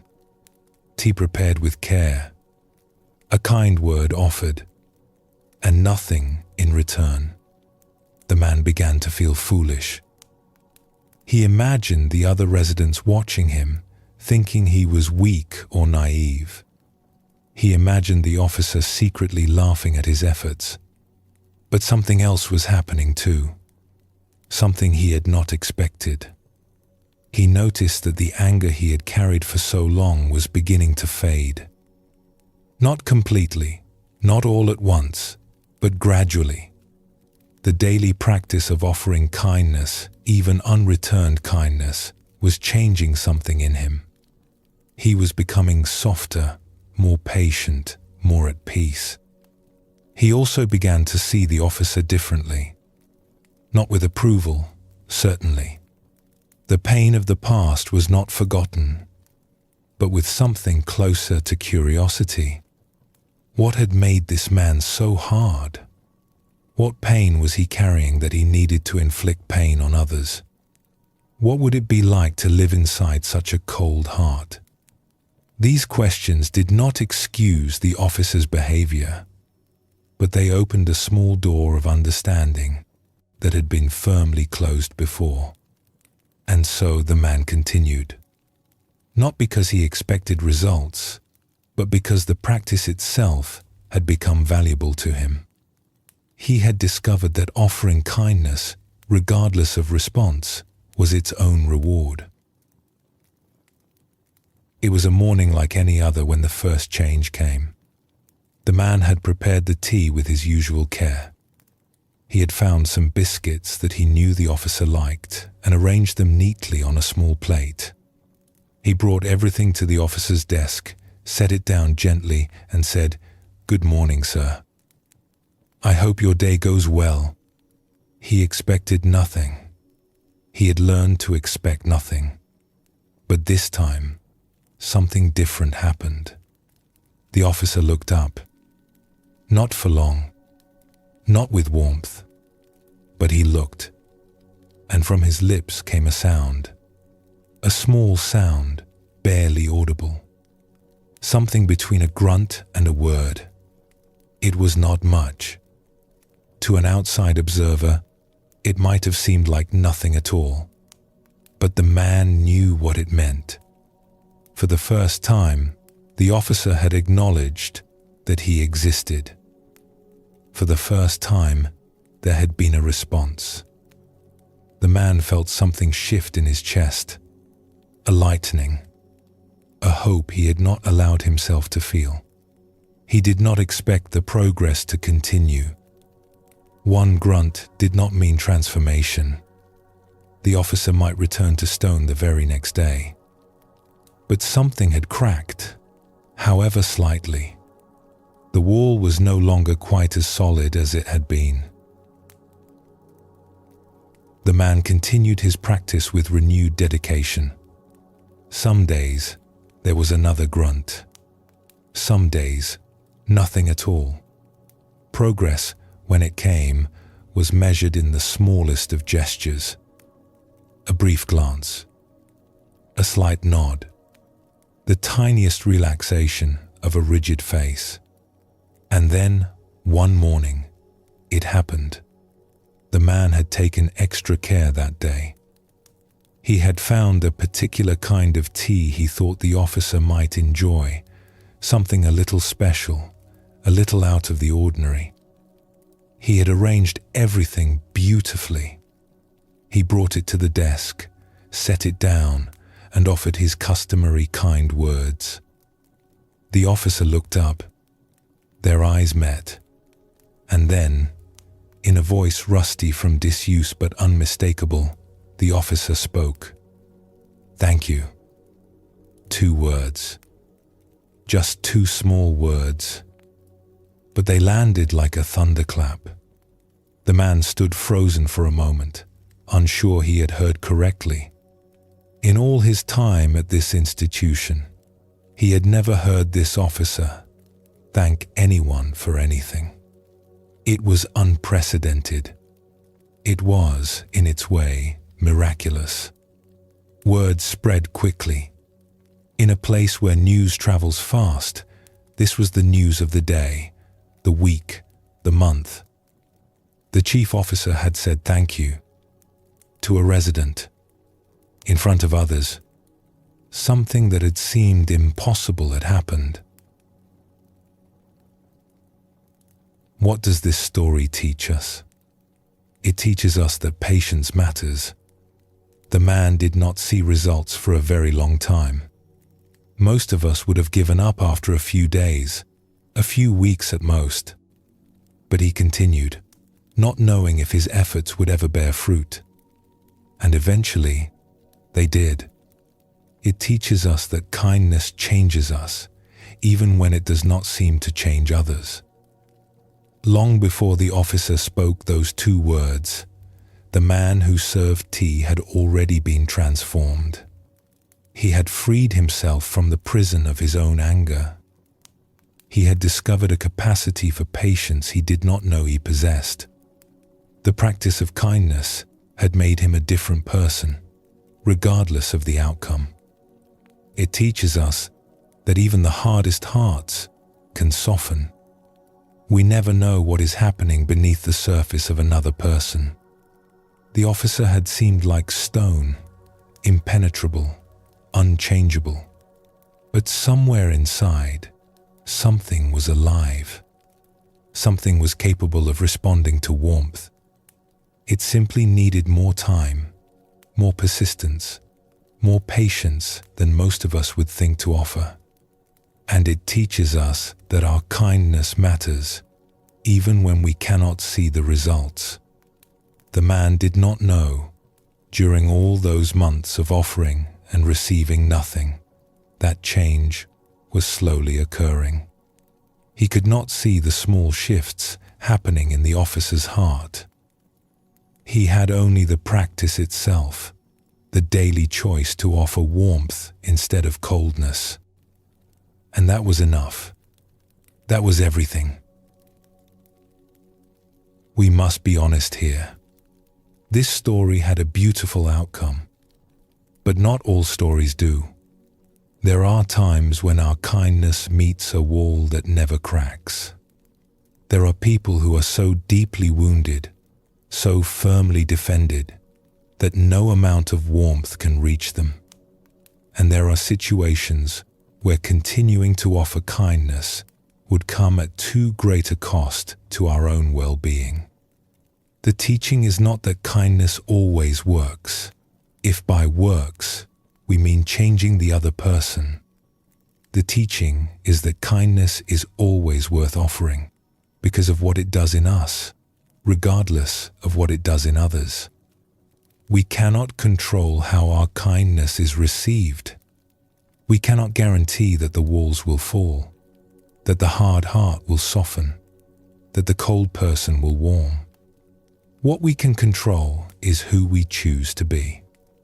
We can choose to be people who offer warmth, who plant seeds of goodness, who refuse to let the coldness of others freeze our own hearts.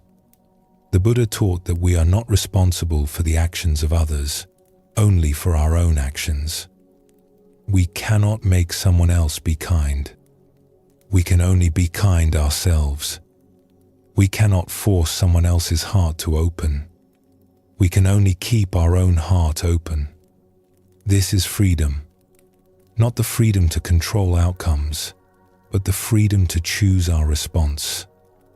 Not the power to change others, but the power to remain true to our own deepest values, regardless of how others behave.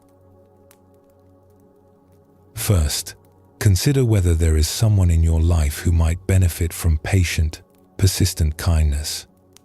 Someone difficult, someone cold, someone who has built walls around their heart. You need not choose the most challenging person you know. Start, perhaps, with someone whose walls seem thin enough to possibly crack. Then, begin to offer small kindnesses. Not grand gestures, but simple, daily acts of warmth. A genuine greeting. A moment of attention. A small gift of care. Do not expect response. Do not keep score. Simply offer and let go. Notice what happens in you as you practice. Notice whether the anger or frustration you carry begins to lighten. Notice whether you begin to see this person differently, with more understanding, more compassion, more patience. And if change comes in the other person, receive it with gratitude, but do not cling to it. Tomorrow they may return to coldness. The path is long, and progress is rarely straight. What matters is not the destination but the walking. What matters is who you become along the way. Remember that you always have the right to protect yourself. If a relationship is harmful, if continuing to offer kindness would damage your well-being, it is wise to step back. Kindness toward others must not come at the cost of cruelty toward yourself. But where it is safe, where it is possible, where your heart is willing, consider walking this long path. You may be surprised by where it leads. You may discover that the person who is most transformed is not the difficult other, but yourself. Let us pause here and breathe. And when you are ready, we will continue walking together.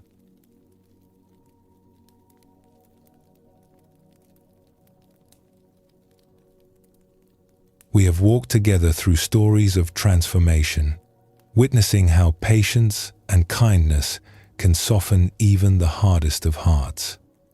But there is another truth we must explore, one that touches the very root of why we sometimes become difficult ourselves. When we are exhausted, we are not at our best. When we are stretched thin and running on empty, patience becomes scarce, and kindness feels like a luxury we cannot afford. The person who snaps at a loved one, who loses their temper over small things, who seems unable to find warmth for those around them, is often simply a person who has been carrying too much for too long.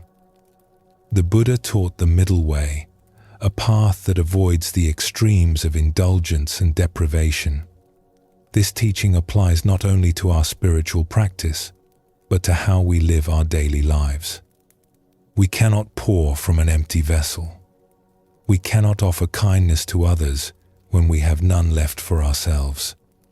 Learning to rest, to set down our burdens, is not selfishness. It is wisdom. Let us explore together the simple art of letting go. Imagine, for a moment, that you are holding a cup of water. It is not a large cup. It is not particularly heavy. If someone asked you how much it weighs, you might say a few ounces, perhaps half a pound. Nothing significant. Nothing that would trouble you. Now imagine holding that same cup with your arm extended in front of you.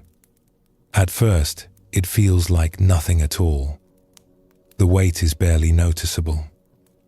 You could hold it for a minute without any difficulty. Perhaps 5 minutes. Perhaps even 10. But what if you held it for an hour? After an hour, that small cup would begin to feel much heavier. Your arm would ache. Your muscles would tremble. The weight that seemed like nothing would have become a genuine burden. And what if you held it for a day? For a week? For a year?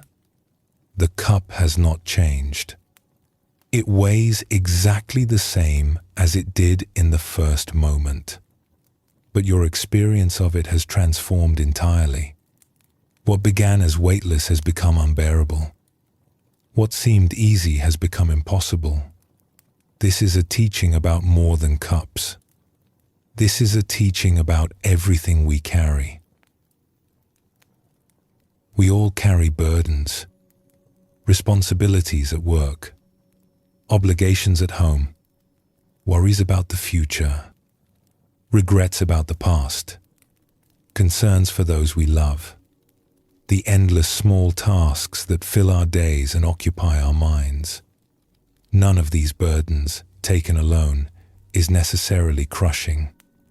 A single worry is manageable. A single responsibility can be met. A single task can be completed. Like the cup of water, each individual weight seems light enough to bear. But we do not carry just one thing. We carry many things. And we carry them not for a moment but for hours, days, weeks, years. We hold our burdens extended in front of us, never setting them down, never giving our arms a chance to rest. Is it any wonder that we become exhausted? Is it any surprise that we grow irritable, impatient, unkind? We are not bad people when we snap at those we love. We are simply people who have been holding too much for too long. The Buddha observed that suffering often arises from clinging, from our refusal to let go of what we are holding. This teaching is usually applied to our attachment to pleasure, to possessions, to outcomes we desire. But it applies equally to how we hold our daily burdens.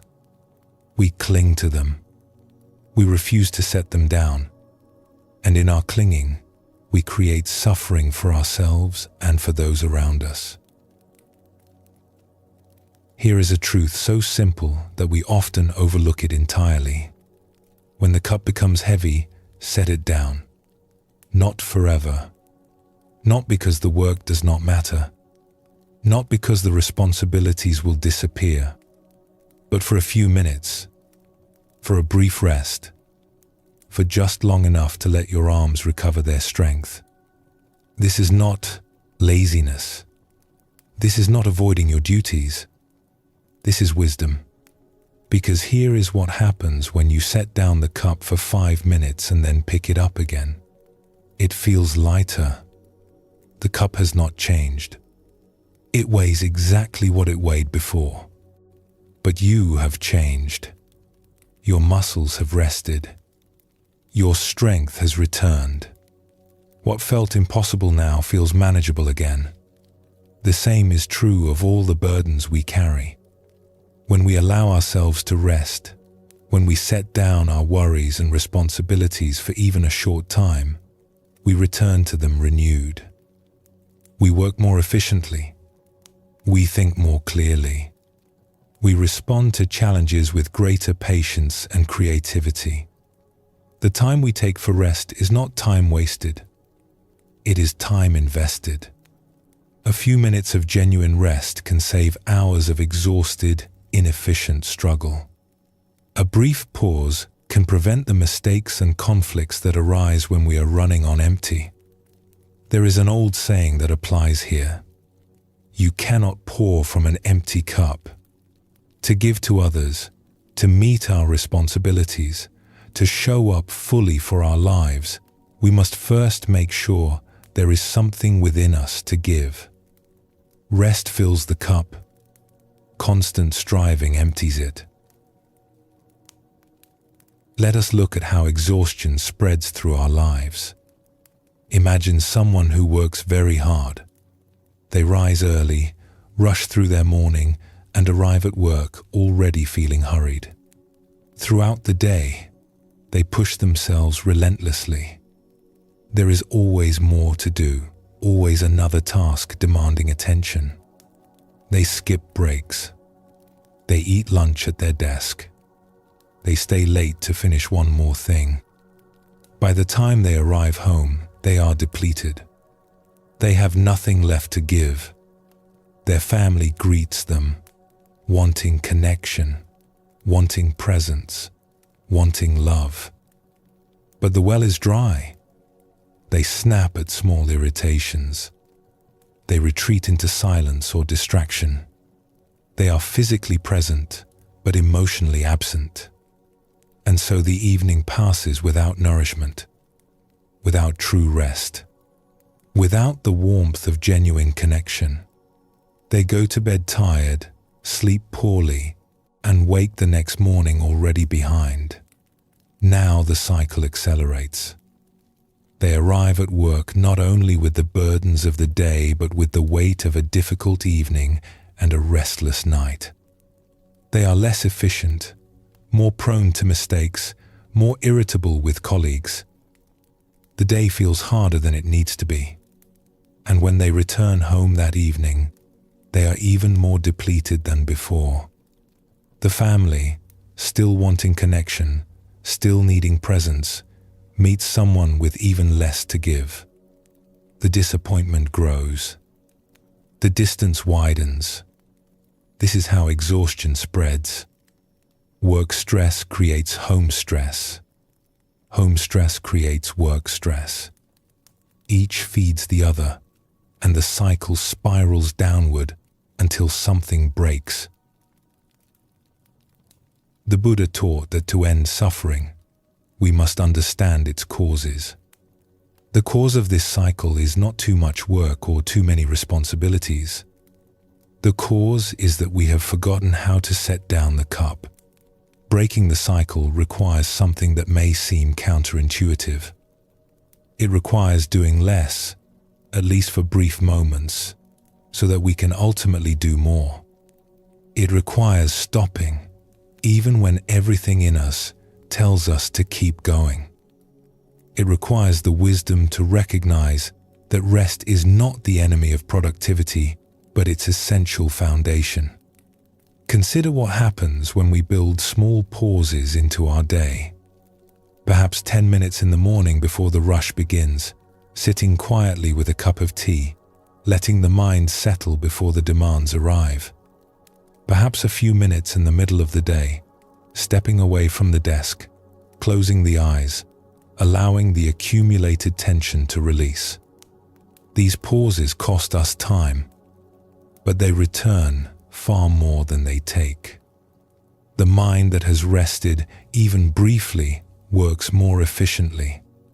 The heart that has been given space to breathe has more warmth to offer. The body that has been allowed to release its tension moves through the day with greater ease. And when we arrive home, something is different. There is something left to give. The well is not completely dry. We can meet our loved ones with presence, with patience, with the kindness they deserve and that we want to offer. This changes everything. The evening becomes nourishing rather than draining. Connection happens. Love flows. And when we wake the next morning, we are not starting from deficit. We are starting from wholeness. There is a story of a parent who attended meditation classes in their community.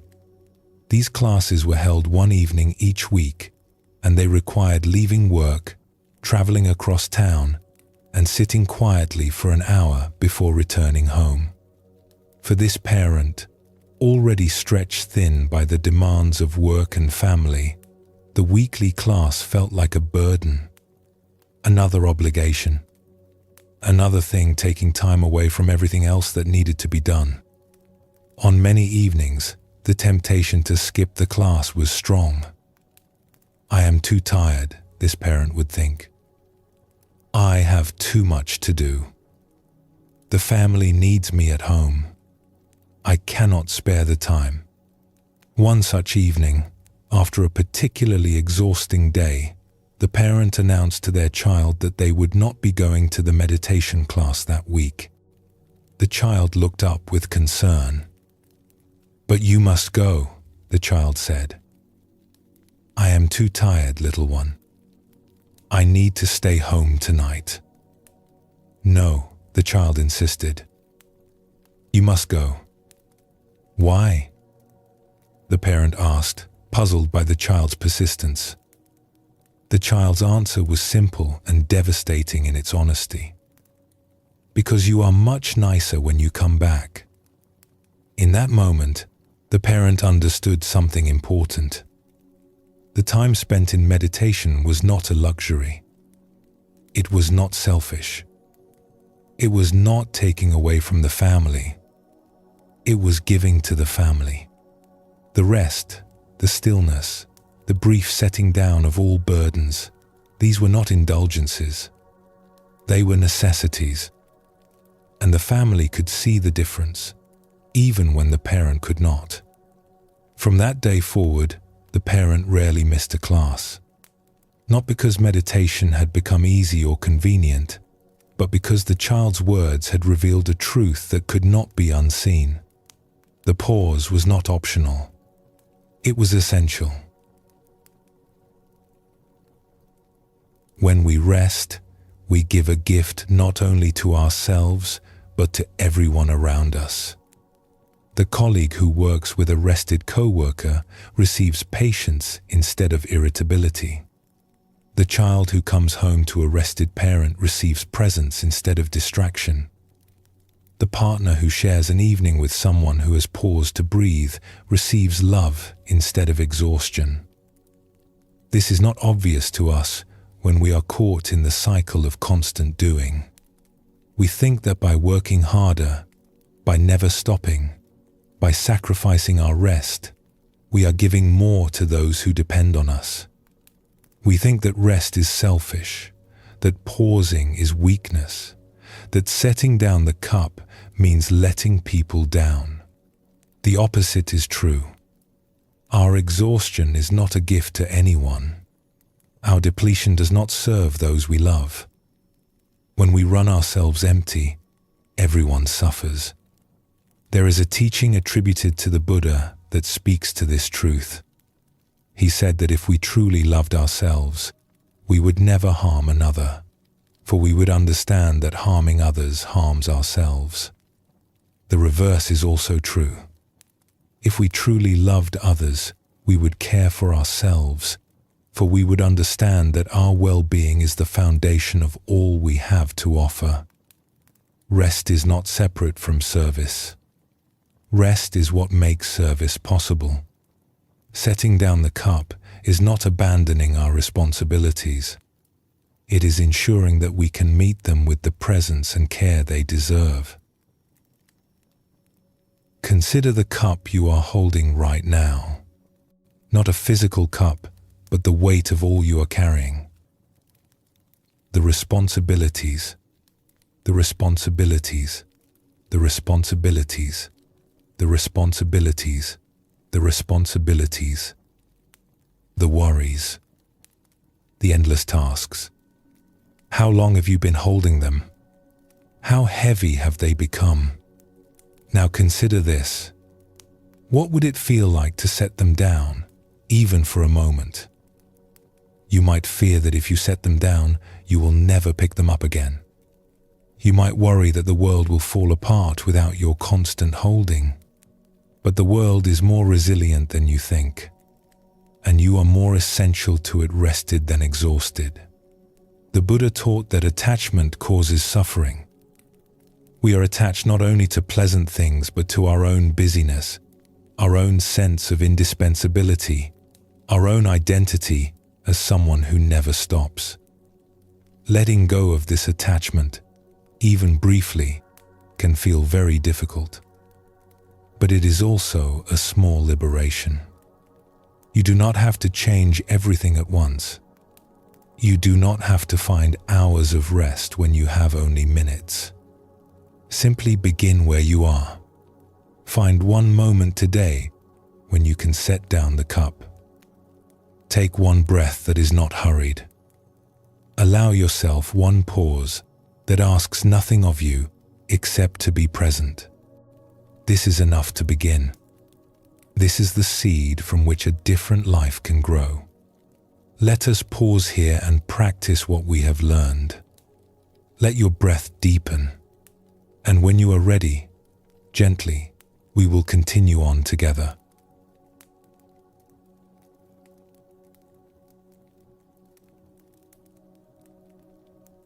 We have explored the importance of rest, of setting down our burdens so that we might meet life and one another with greater patience and presence.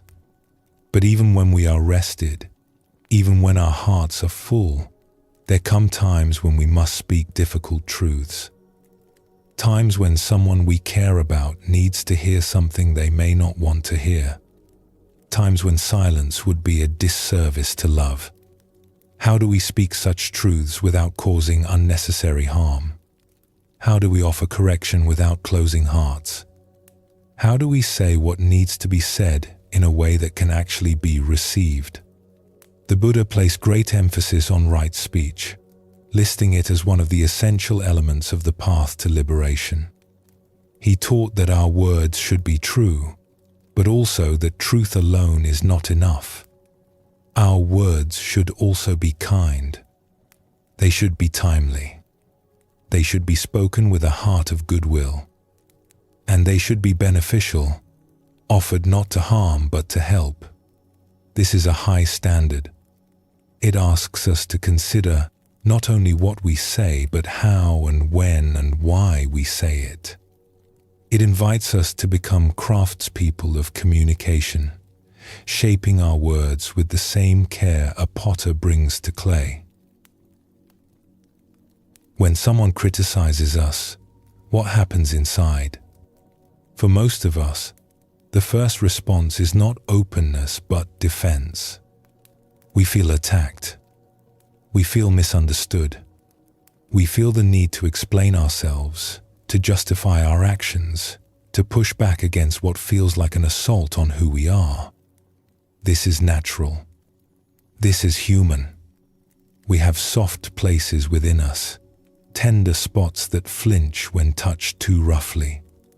And criticism, even when it is accurate, even when it is offered with love, can feel like a finger pressing directly on a bruise.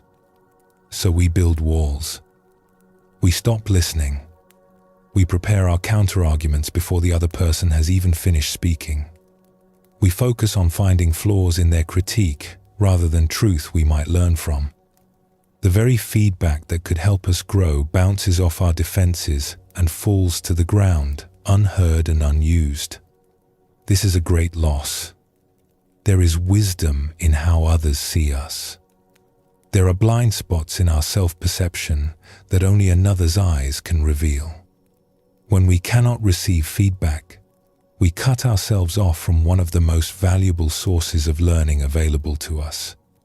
But the responsibility does not lie only with the receiver. The one who speaks also plays a role. The way we offer feedback can either invite openness or trigger defense. Our words can be keys that unlock hearts or hammers that cause them to slam shut. The Buddha offered guidance on when and how to speak difficult truths. He suggested that before speaking, we ask ourselves several questions. Is what I am about to say true? Is it kind? Is it necessary? Is this the right time? Will it be beneficial? If our words fail any of these tests, perhaps they should not be spoken, or not spoken yet, or not spoken in this way. But there is another layer to skillful speech, one that has to do with the texture and shape of our words. It is not enough to speak truth. We must wrap that truth in something that allows it to be received. We must create conditions where the listener can actually hear what we are saying, rather than simply defending against it. There is a simple technique that many wise teachers have discovered independently. It goes by different names in different traditions, but the essence is always the same. When you must offer difficult feedback, surround it with genuine appreciation. Begin with what is good. Speak first of what you value in this person, what they do well, what you admire and appreciate. Let them feel seen in their wholeness before you address the part that needs attention. Then, gently, offer the difficult truth. Say what needs to be said, clearly and kindly, without excessive softening that obscures your meaning, but also without harshness that triggers defense. And then return to appreciation. Close with more of what is good, more of what you value, more of what is working well. Let the last taste in their mouth be sweetness, not bitterness. This approach works because it addresses the fundamental fear that criticism awakens in us. When we receive negative feedback, our deepest worry is often not about the specific issue being raised. Our deepest worry is that we are not acceptable, that we are flawed in some fundamental way, that we are not loved. When someone begins with criticism, this fear is activated immediately. We feel attacked at the core of who we are. And from that place of fear, we cannot learn. We can only defend. But when someone begins with genuine appreciation, something different happens. We feel seen. We feel valued. We feel that our worth is not in question. From this place of safety, we can afford to hear about areas where we might improve. The criticism no longer feels like an attack on our being. It feels like useful information about our doing. The appreciation at the end serves a similar purpose. It reminds us that the relationship is intact. It assures us that one area of difficulty does not define the whole of how we are seen. It sends us away feeling strengthened rather than diminished. This is not manipulation. It is not trickery. It is simply wisdom about how human hearts work. We open to those who make us feel safe.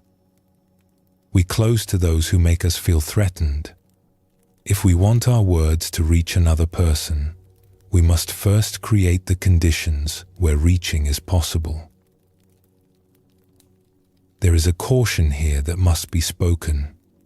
This approach only works when the appreciation is genuine. If we offer hollow praise simply as a technique, simply as a way to slip our criticism past someone's defenses, people will sense it. They will feel manipulated rather than cared for. The trust between us will erode rather than strengthen. So before offering difficult feedback, we must do the inner work of finding what is truly good in this person. We must reconnect with why we value them, what we appreciate about them, what gifts they bring. This is not always easy, especially if we are frustrated or hurt. But it is essential. The Buddha taught that all beings have Buddha nature, the seed of awakening within them. Even when someone's behavior troubles us, even when we need to address a real problem, there is goodness in them that we can recognize and name. Our task is to find it, to see it clearly, and to speak it honestly before we speak anything else. This inner work transforms the entire conversation. We are no longer an adversary delivering criticism. We become an ally offering support. We are not tearing down but building up, not attacking but nurturing. The difficult feedback becomes one element in a larger context of care. This teaching applies not only to how we speak but to how we listen. When someone offers us criticism, we might remember that they too are human, struggling to communicate something difficult. They may not have the skill to wrap their words in appreciation. They may deliver truth bluntly, clumsily, in ways that trigger our defenses. But if we can pause before reacting, if we can take a breath and remember that feedback is a gift, even poorly wrapped feedback, we may find something valuable beneath the rough packaging. The Zen tradition speaks of using everything as a teacher. Every experience, even the uncomfortable ones, offers something we can learn from. This includes the experience of being criticized. Rather than focusing on how the feedback was delivered, we can ask ourselves whether there is any truth in it we might grow from. This does not mean accepting abuse or allowing ourselves to be treated poorly. We can set boundaries around how people speak to us while still remaining open to the content of what they say. We can say, "I want to hear your feedback, and I would receive it better if you could share it more gently." But even when such conversations are not possible, even when criticism comes roughly and without care, we can choose our inner response. We can choose to look for the gift hidden in the difficult wrapping. We can choose to grow rather than simply defend. There is a story told of a teacher who was once harshly criticized by a visitor to the community. The visitor spoke at length about everything the teacher was doing wrong, every fault in their character, every failure in their leadership. The students who witnessed this exchange were upset on their teacher's behalf. They expected the teacher to respond with defensiveness, or perhaps with a sharp correction of the visitor's rudeness. Instead, the teacher listened quietly until the visitor had finished. Then, after a moment of silence, the teacher bowed slightly and said, "Thank you. I will reflect on what you have shared." Later, a student asked the teacher how they could respond so calmly to such an attack. The teacher smiled gently. "If someone offers you a gift and you do not accept it, to whom does the gift belong?" The student thought for a moment. "It remains with the one who offered it." "Just so," said the teacher. "When someone offers harsh words, I can choose whether or not to accept them. If there is truth in them, I will take that truth and learn from it. The rest I leave with the one who offered it. It does not belong to me." This teaching points to a profound freedom. We are not obligated to accept everything that is thrown at us. We can receive what is useful and release what is not. We can learn from criticism without being destroyed by it. We can remain open without being defenseless. When you find yourself needing to offer difficult feedback to someone you care about, pause before speaking. Take time to reconnect with what you genuinely value in this person. Let your heart fill with appreciation before any correction flows from your lips. Then, when you speak, begin with this appreciation. Let the other person know that they are seen, valued, respected. Create safety before asking them to be vulnerable. Offer your feedback clearly and kindly. Say what needs to be said, without harshness, but also without so much softening that your meaning becomes unclear. Trust that they can hear difficult things when they feel safe enough to listen. And close with appreciation once more. Remind them of the larger context of your regard for them. Let them know that one area of difficulty does not diminish the whole of who they are in your eyes. This approach takes more time than simply blurting out what is wrong. It requires more intention, more care, more awareness. But the results are worth the effort. Words delivered this way actually land. They are received rather than rejected. They lead to growth rather than defensiveness. And in offering feedback this way, we ourselves are transformed. We become more aware of the goodness in others. We practice seeing wholeness rather than focusing only on problems. We learn to speak truth wrapped in love, which is the most powerful form of truth there is. The Buddha taught that words have great power. They can cause suffering or relieve it. They can wound or heal.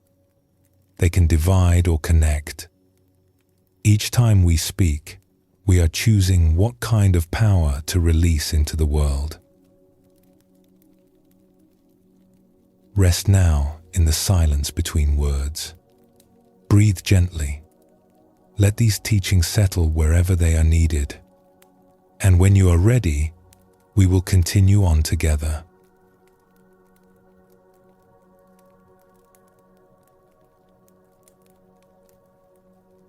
We have journeyed together through many teachings. We have learned to welcome difficulty rather than fight it. We have seen how patience and kindness can transform even the most challenging relationships. We have explored the wisdom of rest and the art of speaking truth with care. But there is one relationship we have not yet fully addressed. One person whose difficulty affects us more than any other. One companion from whom we can never escape, no matter how far we travel or how completely we change our circumstances. That person is ourselves.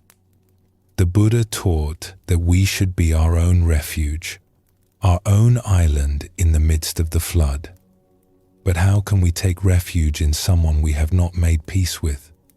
How can we find shelter in a relationship marked by criticism, disappointment, and endless demands for improvement? Now we turn inward. We explore the most important friendship we will ever have, and we discover that the peace we have been seeking in the outer world has been waiting for us all along in the quiet depths of our own hearts. If someone asked you to name the most difficult person in your life, who would come to mind? Perhaps you would think of a challenging colleague, someone whose behavior tests your patience day after day. Perhaps you would think of a family member whose choices you cannot understand, whose words sometimes wound you. Perhaps you would think of someone from your past who caused you pain, whose shadow still falls across your present. All of these are valid answers. All of these relationships carry their own weight and complexity. But there is another answer worth considering. The most difficult person in your life may be you. This is not obvious at first. We are so accustomed to looking outward for the source of our troubles that we rarely turn the gaze upon ourselves. When we are frustrated, we look for what is frustrating us. When we are unhappy, we search for what is making us unhappy. The difficult colleague, the disappointing circumstances, the world that refuses to arrange itself according to our wishes. But consider how you speak to yourself. Consider the voice that runs in your mind, commenting on everything you do. Is it a kind voice? Is it patient and encouraging? Or is it harsh, critical, never satisfied, always pointing out what is wrong and what could be better? For many of us, the inner voice is far crueler than anything we would tolerate from another person. We say things to ourselves that we would never say to a friend. We hold ourselves to standards we would never impose on someone we loved. We notice every flaw, remember every failure, and somehow manage to overlook or minimize every success. If we treated a friend the way we treat ourselves, we would not have that friend for long. Here is what makes this relationship so significant. You can walk away from a difficult colleague. You can limit contact with a challenging family member. You can move to a new city, start a new job, surround yourself with entirely new people. But you cannot walk away from yourself. Wherever you go, there you are. In the morning when you wake, you are there. Throughout the day, as you move through your activities, you are there. In the quiet of the night, when sleep will not come, you are there. There is no vacation from yourself, no retreat, no moment of escape. This means that your relationship with yourself colors every other experience you have. If you are at war with yourself, you carry that war into every room you enter. If you are constantly criticizing yourself, that critical energy leaks out into how you see others. If you cannot find peace in your own company, you will search for it endlessly in external circumstances that can never provide it. The reverse is also true. If you are at peace with yourself, that peace becomes a foundation for everything else. If you can offer yourself kindness, that kindness overflows naturally toward others. If you have found a friend in yourself, you are never truly alone, no matter how solitary your circumstances may be. The Buddha said, "You yourself, as much as anybody in the entire universe, deserve your love and affection." This is not selfishness. This is the foundation upon which all other love is built. There is a story of a monk who lived for many years in a small dwelling, far from the bustle of towns and cities. He had few possessions and fewer visitors. His days were spent in meditation, in simple tasks, in the quiet observation of nature. By most measures, his life was solitary. People who learned of his circumstances would sometimes ask him about loneliness. "Do you not miss having others around? Do you not long for conversation, for company, for the warmth of human connection? How can you bear to be so alone?" The monk would smile at these questions. "I am never lonely," he would say. "There is always someone with me."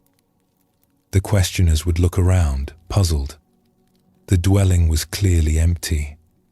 No one else was there. "Who is with you?" they would ask. "Myself," the monk would reply. "I am always in the company of myself, and I have found that I am rather good company once I got to know me." This was not a joke, though it often made people laugh. It was a profound truth, earned through years of inner work. The monk had made peace with himself. He had learned to be a friend to himself. And in that friendship, he had found a companionship that no external circumstance could provide or take away. "You see," he explained, "loneliness is not about being alone. It is about being with someone you do not like." Many people feel lonely in crowded rooms, surrounded by others, because they have not yet learned to enjoy their own company. And some people feel perfectly content in solitude, because wherever they go, they are with a dear friend. Why do so many of us find ourselves difficult to live with? What creates this inner war that disturbs our peace and spills out into our relationships with others? Often, it begins with the belief that we should be other than we are. We carry images of who we think we should be, the better version of ourselves that would finally be acceptable, the improved model that would finally deserve love. We compare our actual selves to these imagined ideals, and we find ourselves wanting, always wanting. We should be more patient. We should be more successful. We should be further along than we are. We should have figured this out by now. We should not still be struggling with the same old patterns that have dogged us for years. This word, should, is a small word that carries enormous weight. Every should is a rejection of what is. Every should is a statement that reality is not acceptable, that we are not acceptable, that something fundamental must change before we can be at peace.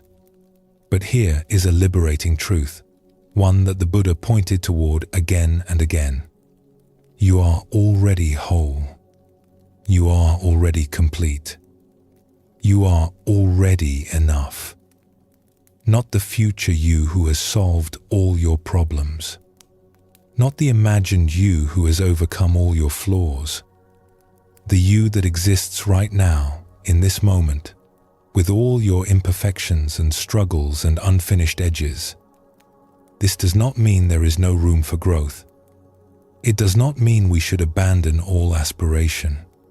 But it means that growth happens best from a foundation of acceptance, not rejection.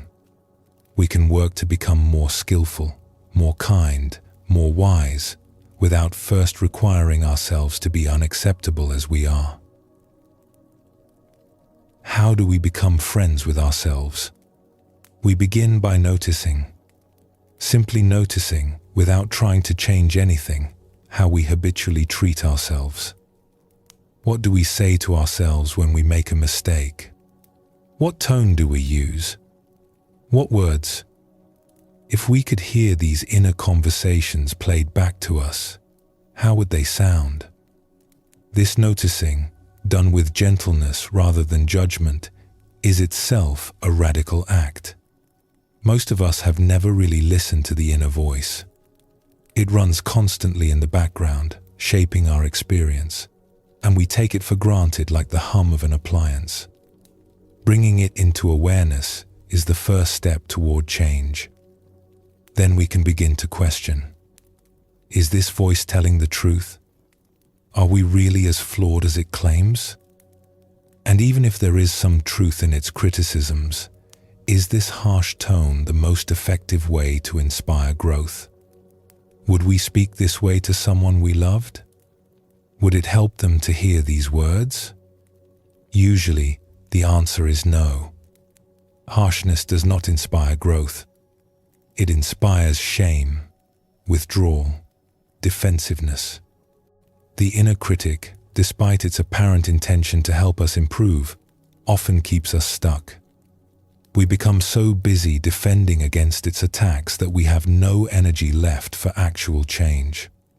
What would help is kindness. The same kindness we have been learning to offer difficult people, we must learn to offer ourselves. When we stumble, a gentle word. When we fail, understanding rather than condemnation. When we notice our flaws, compassion for the human being who is doing their best in a complicated world. The Buddha taught loving kindness meditation, in which we deliberately cultivate feelings of warmth and goodwill. Traditionally, this practice begins with ourselves. May I be happy. May I be peaceful. May I be free from suffering. These are not selfish wishes. They are the foundation upon which all other love is built. There is another teaching that emerges from this exploration. When we have not made peace with ourselves, we see our inner conflicts reflected everywhere we look. Have you ever noticed that the qualities that bother us most in others are often qualities we struggle with in ourselves? The person whose self-centeredness irritates us may be showing us something about our own self-centeredness that we have not fully accepted. The person whose anxiety annoys us may be mirroring an anxiety we have not made peace with in our own heart. This is not always true. Sometimes people genuinely have qualities that are harmful and need to be addressed. But it is worth asking, when we feel strongly reactive to someone else's behavior, whether part of that reaction might be recognition, whether we might be seeing, in them, something we have rejected in ourselves. The ancient teachers called this projection. We project onto others the parts of ourselves we cannot accept. And then we fight those parts, out there in the world, rather than making peace with them, in here, in our own hearts. When we heal the inner relationship, something remarkable happens. The outer world becomes less difficult, not because people have changed, but because we have changed. The things that once triggered us lose their charge. The behaviors that once seemed intolerable become merely human. We recognize our shared struggles, our shared imperfections, and we find we have more patience for others because we have more patience for ourselves. This is why the inner work matters so much. It is not self-indulgence. It is the foundation of peace with all beings. There is an insight that comes to those who persist in this inner work. It is simple, but its simplicity contains a revolution. The insight is this: I am okay. Not perfect. Not finished. not without room for growth, but fundamentally, essentially, at the core, okay, acceptable, worthy of love, not because of what we have achieved or become, but simply because we are. This insight cannot be given by another person. We can be told 1,000 times that we are okay, and it will not penetrate the armor of our self-rejection. The insight must arise from within, from our own direct seeing, from a moment when the clouds part and we glimpse the simple truth of our own worthiness. The Buddha taught that all beings have Buddha nature, the seed of awakening within them. This includes you. Whatever you have done, whatever you have failed to do, whatever flaws you carry and struggles you face, the seed of awakening is within you. You are not separate from the goodness that pervades all things. You are an expression of it, however imperfect, however incomplete. When this insight lands, when it moves from concept to lived experience, everything changes. The war ends. The critic falls silent, or at least grows quieter. And in the space that opens, something new becomes possible. Peace, rest, the simple enjoyment of being alive in this body, with this mind, exactly as we are. We return now to the monk in his quiet dwelling, content in his own company, never lonely despite his solitude. His secret was not that he had perfected himself. He still had flaws. He still made mistakes. He still had days when his mind was restless and his heart was heavy. He was not a finished product, polished and complete. His secret was that he had stopped requiring himself to be perfect before he could be accepted. He had stopped waiting for some future self to arrive before he could be at peace. He had made friends with the self that actually existed in all its imperfection, and in that friendship, he had found everything he needed. This is available to all of us, not through some special achievement or spiritual attainment, but through a simple shift in how we relate to ourselves. The friend we have been seeking has been here all along. The peace we have been chasing has been waiting in our own hearts. We need only stop running and turn to face what has always been with us. You are your own constant companion. You might as well be a kind one. You might as well be a friend. In the days ahead, notice how you speak to yourself. Notice the tone, the words, the feeling behind the inner voice. And when you catch yourself being harsh, pause. Take a breath and ask, is this how I would speak to someone I loved? If not, you might try a different approach. Offer yourself the same understanding you would offer a dear friend who was struggling. Speak to yourself with patience, with kindness, with the recognition that you are doing your best in a world that is not always easy. When you make a mistake, instead of condemnation, try curiosity. What can I learn from this? What was I needing that I tried to meet in an unskillful way? How might I do it differently next time? And in the quiet moments, try offering yourself the words of loving kindness. May I be happy. May I be peaceful. May I be free from suffering. May I live with ease. These are not magic words. They will not instantly transform your relationship with yourself. But spoken regularly, with sincerity, they begin to soften the heart. They begin to build the friendship that will sustain you through all of life's difficulties. You deserve this kindness. Not because you have earned it, not because you are perfect, but simply because you are.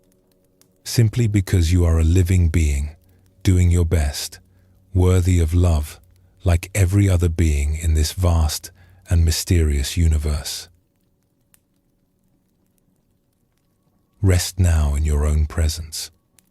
Breathe gently, and when you are ready, we will continue on together toward the final teaching.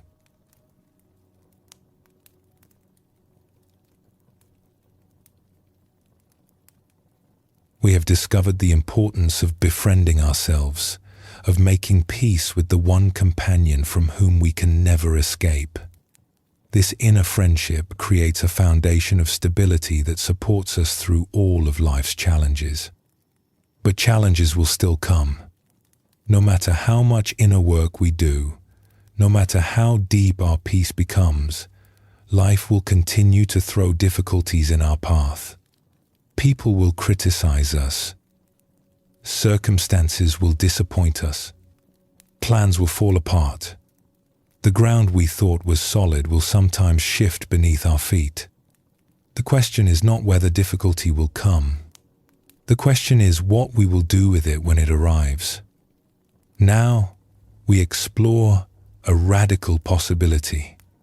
What if the very things that seem to bury us could become the ground on which we rise? What if every burden, every criticism, every hardship contained within it the seeds of our elevation? This is not wishful thinking. This is ancient wisdom, tested across countless generations, available to anyone willing to see their struggles in a new light. When difficulty arrives, our first response is usually resistance. We do not want this. We did not ask for this. We wish it would go away and leave us in peace. This resistance is natural. It arises from the deep human desire for comfort, for safety, for a life free from pain. There is nothing wrong with this desire. It is woven into our very being, a survival instinct that has served our species for countless generations. But resistance, while natural, is not always helpful. When we push against what has already arrived, we often exhaust ourselves without changing anything. The difficulty remains, and now we are depleted as well. We have added the suffering of struggle to the pain of the original problem. The Buddha observed this pattern with great clarity. He taught that pain is inevitable, but suffering is created by our relationship to pain. When we resist what is, when we insist that reality should be different than it is, we multiply our distress. The first arrow of difficulty is joined by a second arrow of our own making. But there is another way. We can learn to receive what comes, not with passive resignation, but with active wisdom. We can ask not, "Why is this happening to me?" but "What can I do with this?" We can transform from victims of circumstance into craftspeople of our own lives, using whatever materials arrive as the raw substance of our growth. Let us explore a story that has been told in many forms across many cultures. It is a simple tale, but within its simplicity lies a teaching of great power. Once, in a rural land of farms and fields, there lived a donkey. This donkey spent its days wandering the countryside, grazing on grass, enjoying the simple pleasures of its simple life. It was not a remarkable donkey. It had no special talents or unusual qualities. It was simply an ordinary creature, living an ordinary existence. One day, as the donkey walked along a familiar path, it failed to notice a danger ahead. An old well, long abandoned and partially hidden by overgrown grass, lay directly in its path. Before the donkey could react, the ground gave way beneath its hooves, and it tumbled down into the darkness.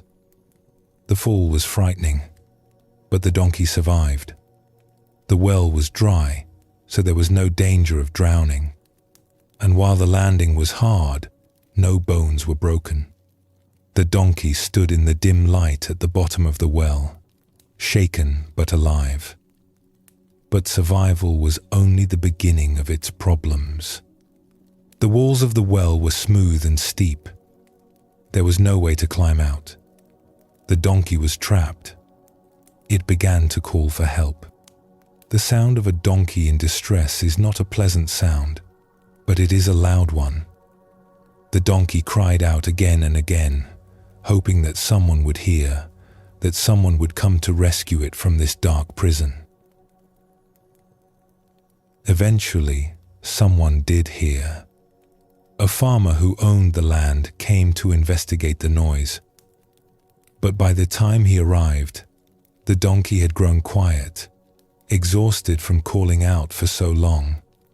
The farmer peered down into the shadowy well, but in the dim light, he could not see clearly to the bottom.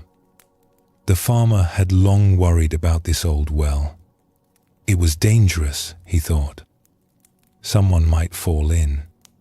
A child from a neighboring farm, perhaps. It should be filled in. And so, not realizing that a living creature waited below, the farmer began to shovel dirt into the well. He meant no harm. He was simply trying to make his land safer.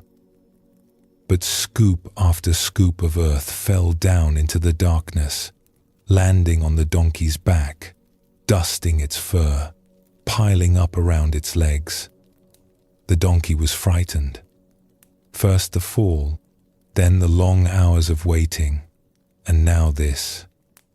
Dirt raining down from above, slowly filling the space around it. The donkey called out again, but the farmer was old, his hearing not what it once was. He continued his work, unaware of what was happening below. For a while, the donkey did not know what to do. The dirt kept coming, piling up around its legs. The situation seemed hopeless. There was no way to climb the smooth walls. And now even the space at the bottom was slowly filling. But then something shifted. In the midst of its fear, a different kind of awareness arose. The donkey noticed something. Each time a shovel of dirt landed on its back, it had a choice. It could let the dirt pile up, weighing it down. Or it could do something else. It could shake the dirt off. The donkey tried it. When the next shovel of dirt landed, it shook its body, and the dirt fell to the ground. Just a small shake, but the dirt was gone from its back.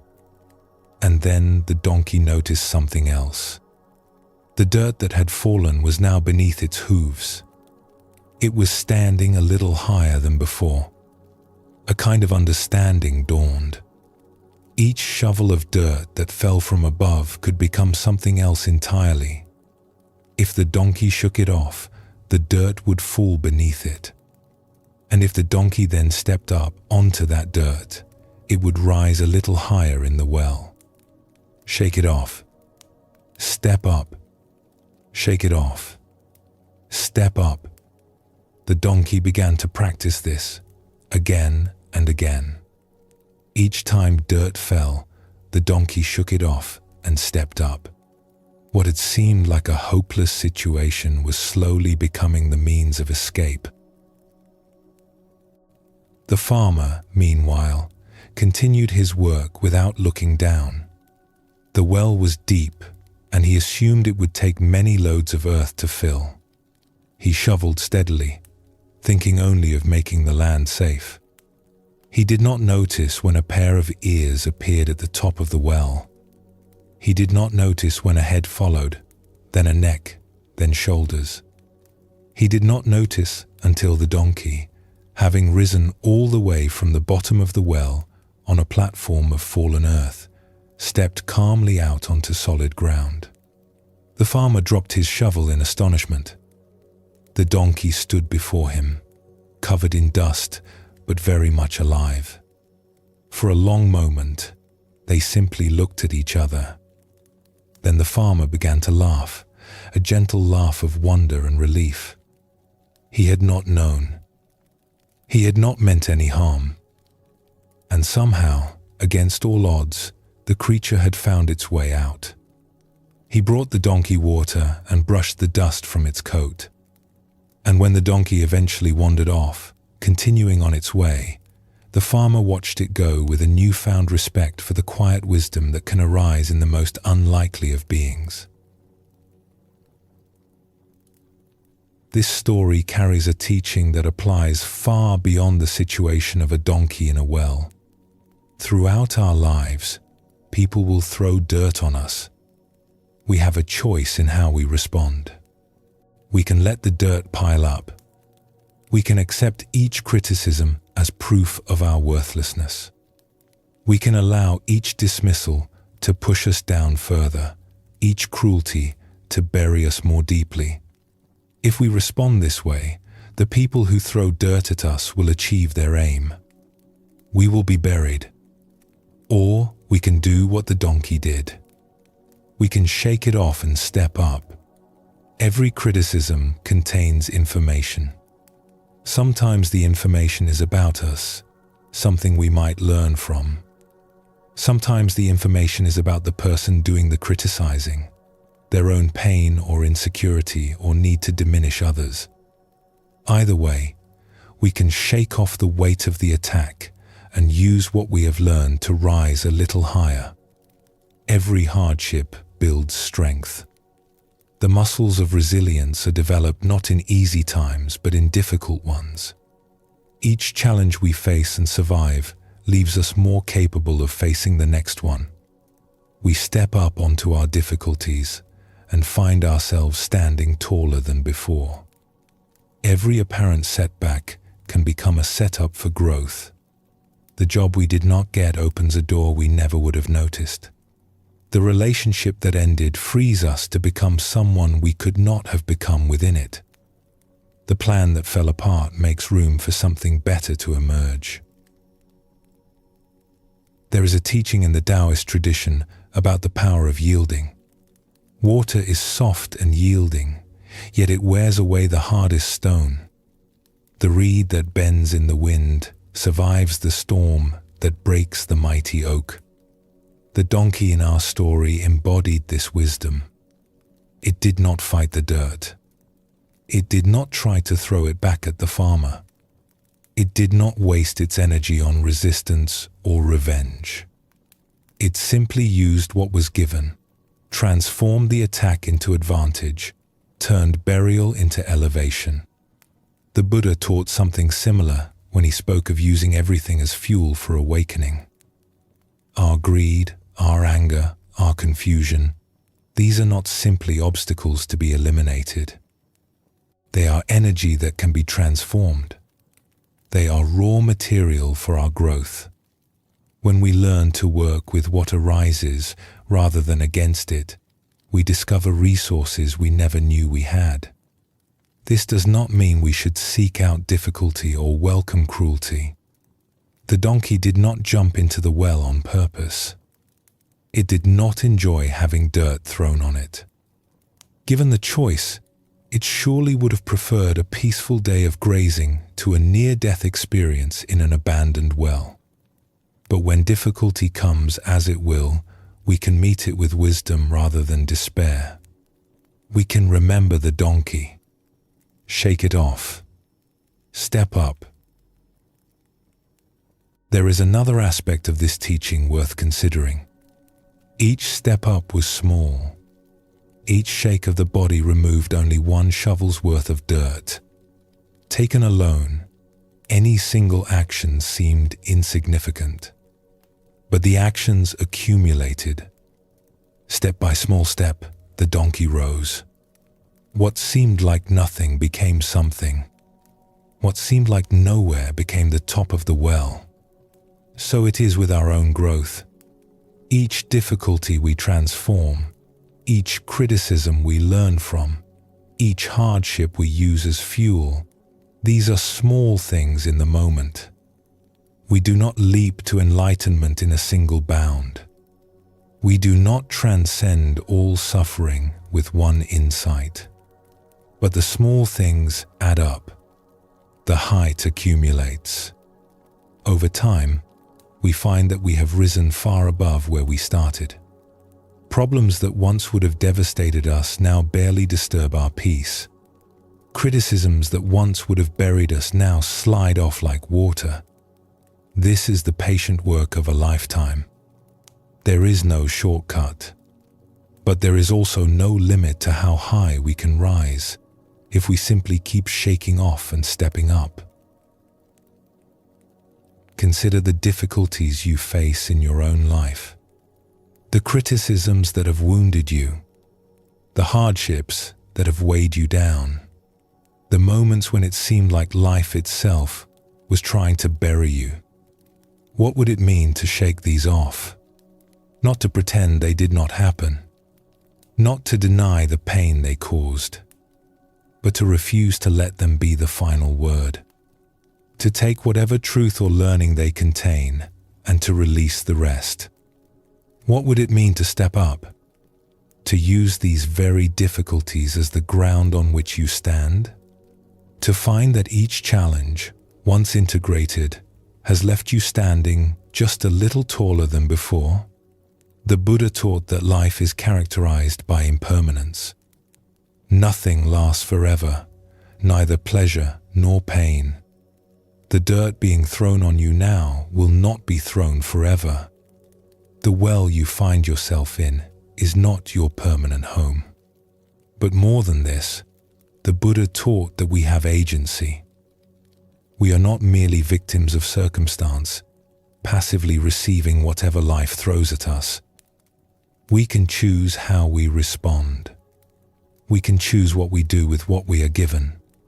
We can choose, in every moment, whether to be buried or to rise. In the days and weeks ahead, when difficulty comes, remember the donkey. When someone criticizes you unfairly, shake it off and step up. Ask yourself what, if anything, you can learn from the criticism. Take that learning and release the rest. Stand a little taller for having survived. When circumstances turn against you, shake it off and step up. Ask yourself how this apparent setback might become a setup for something new. Look for the door that opens when another door closes. Trust that height can be built from any material, even the dirt of disappointment. When life throws so much at you that you feel you might be buried, remember the donkey's patience. Remember that each small shake, each small step, accumulates into something larger.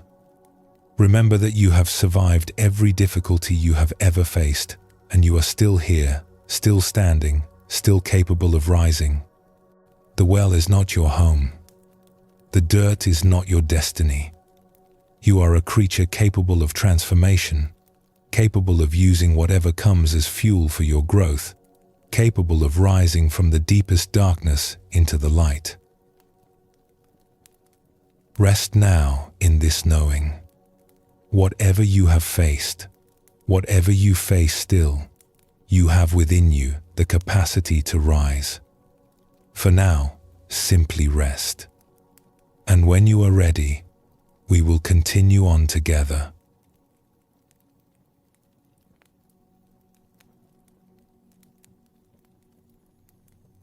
We have learned to rise from the wells we fall into, to transform the dirt that is thrown upon us into the ground on which we stand. This is powerful wisdom, and it serves us well when difficulty comes. But there is another teaching that complements this strength, one that is softer, gentler, more yielding. It is the wisdom of flowing with life rather than always striving against it. The wisdom of acceptance, the wisdom of ease. Sometimes the greatest peace comes not from overcoming our circumstances, but from releasing our struggle with them entirely. Not from climbing higher, but from resting where we are. Not from transforming what happens to us, but from transforming how we hold it. Now, we explore the gentle art of letting life be as it is. We discover that sometimes the deepest wisdom looks like simplicity, and the greatest strength looks like surrender. Imagine a river flowing through a landscape. The water moves steadily, continuously, following the contours of the land. When it meets a rock, it does not stop to argue. It does not demand that the rock move out of its way. It does not exhaust itself, pushing against the obstacle. Instead, the water simply flows around the rock.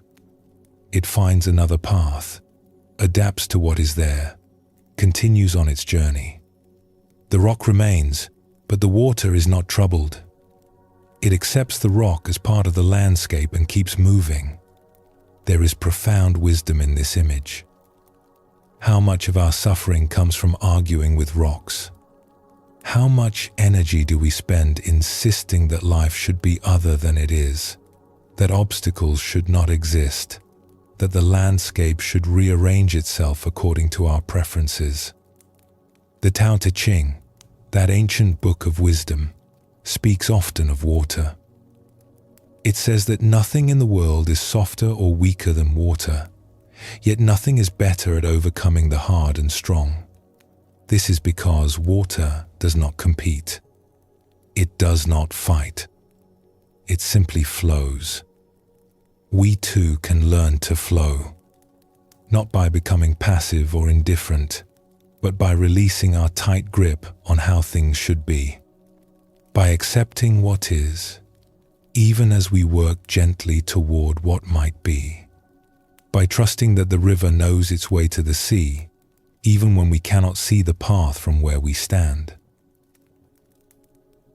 There is a story that has been told in many lands, in many versions. It concerns a farmer, a horse, and the mysterious nature of fortune. Once there lived an old farmer who had worked his fields for many years. He lived a simple life with his son, and they had one horse that helped them with the heavy work of the farm. One day, the horse ran away. It escaped through a gap in the fence and disappeared into the hills. The farmer's neighbors came to offer their sympathy. "What terrible luck," they said. "Your only horse gone. How will you manage? This is such a misfortune." The old farmer listened calmly.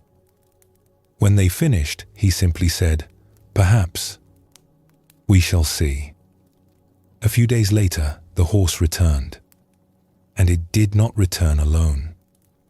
It brought with it 2 wild horses from the hills, beautiful, strong creatures that had followed it home. The neighbors came again, this time to celebrate. "What wonderful luck," they exclaimed. "Now you have 3 horses instead of 1. You are truly blessed. What a fortune." The old farmer nodded quietly. "Perhaps," he said. "We shall see." The following week, the farmer's son was trying to train one of the wild horses. The horse threw him, and the young man broke his leg badly. He would be unable to work for many months. The neighbors returned with long faces. "What terrible luck," they said.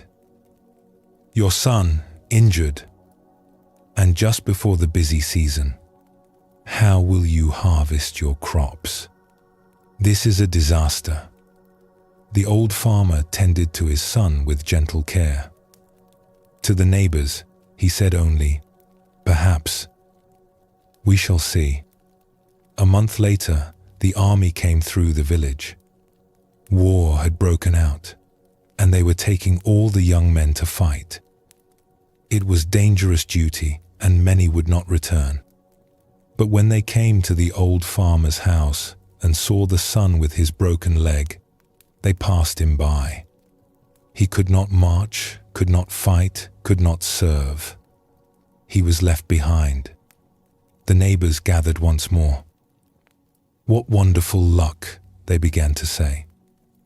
But by now, Some of them were beginning to understand. They looked at the old farmer, waiting.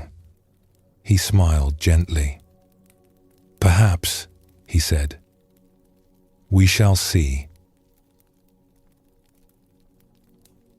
This story points to something important about the nature of our judgments.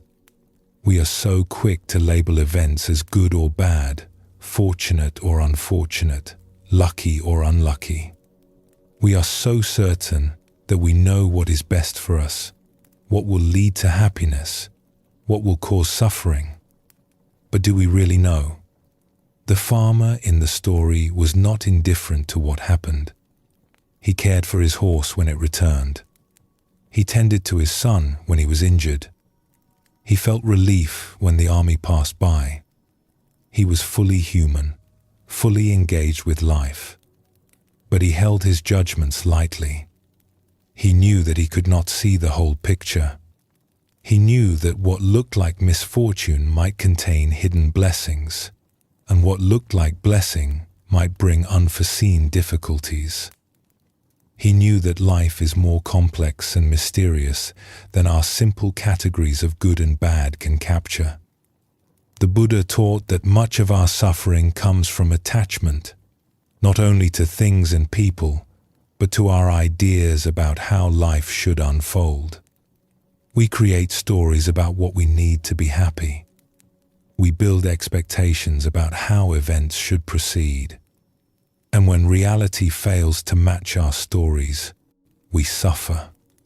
But what if we held our stories more loosely? What if we admitted that we do not know, cannot know, what is truly best? What if we met each moment with the farmer's gentle wisdom? Perhaps we shall see.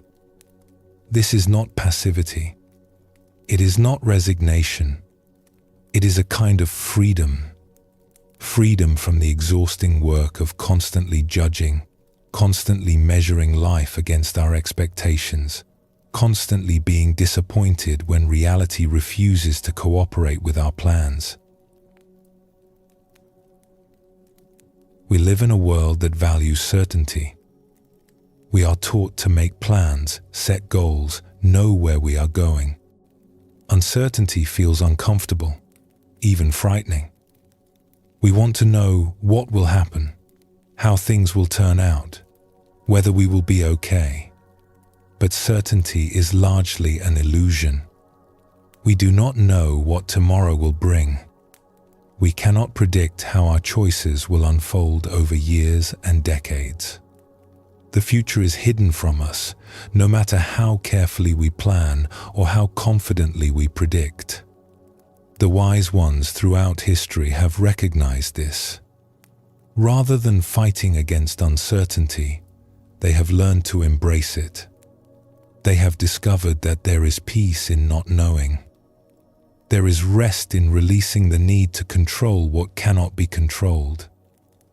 There is a teaching in the Zen tradition called beginner's mind. It refers to approaching each moment with openness and curiosity, without the burden of assumptions about how things should be. In the beginner's mind, there are many possibilities. In the expert's mind, there are few. When we admit that we do not know what is best, something relaxes within us. We stop exhausting ourselves trying to figure everything out. We stop tensing against the uncertainty of life. We begin to trust that things will unfold as they unfold, and that we will meet each moment as it comes. This trust is not naive. It does not ignore real dangers or real difficulties, but it recognizes that worry does not protect us from the future. It only steals our peace in the present. Acceptance is perhaps the most misunderstood of all spiritual teachings. When we hear the word, we often think it means giving up, resigning ourselves to things we do not like, becoming passive in the face of injustice or suffering. But true acceptance is something quite different. It is the recognition of what is. It is the willingness to start from where we actually are, rather than from where we wish we were. It is the foundation from which all wise action flows. Consider the difference between these two responses to difficulty. In the first, we spend our energy resisting what has already happened. We argue with reality, insist that things should be different, exhaust ourselves in struggle against the unchangeable past.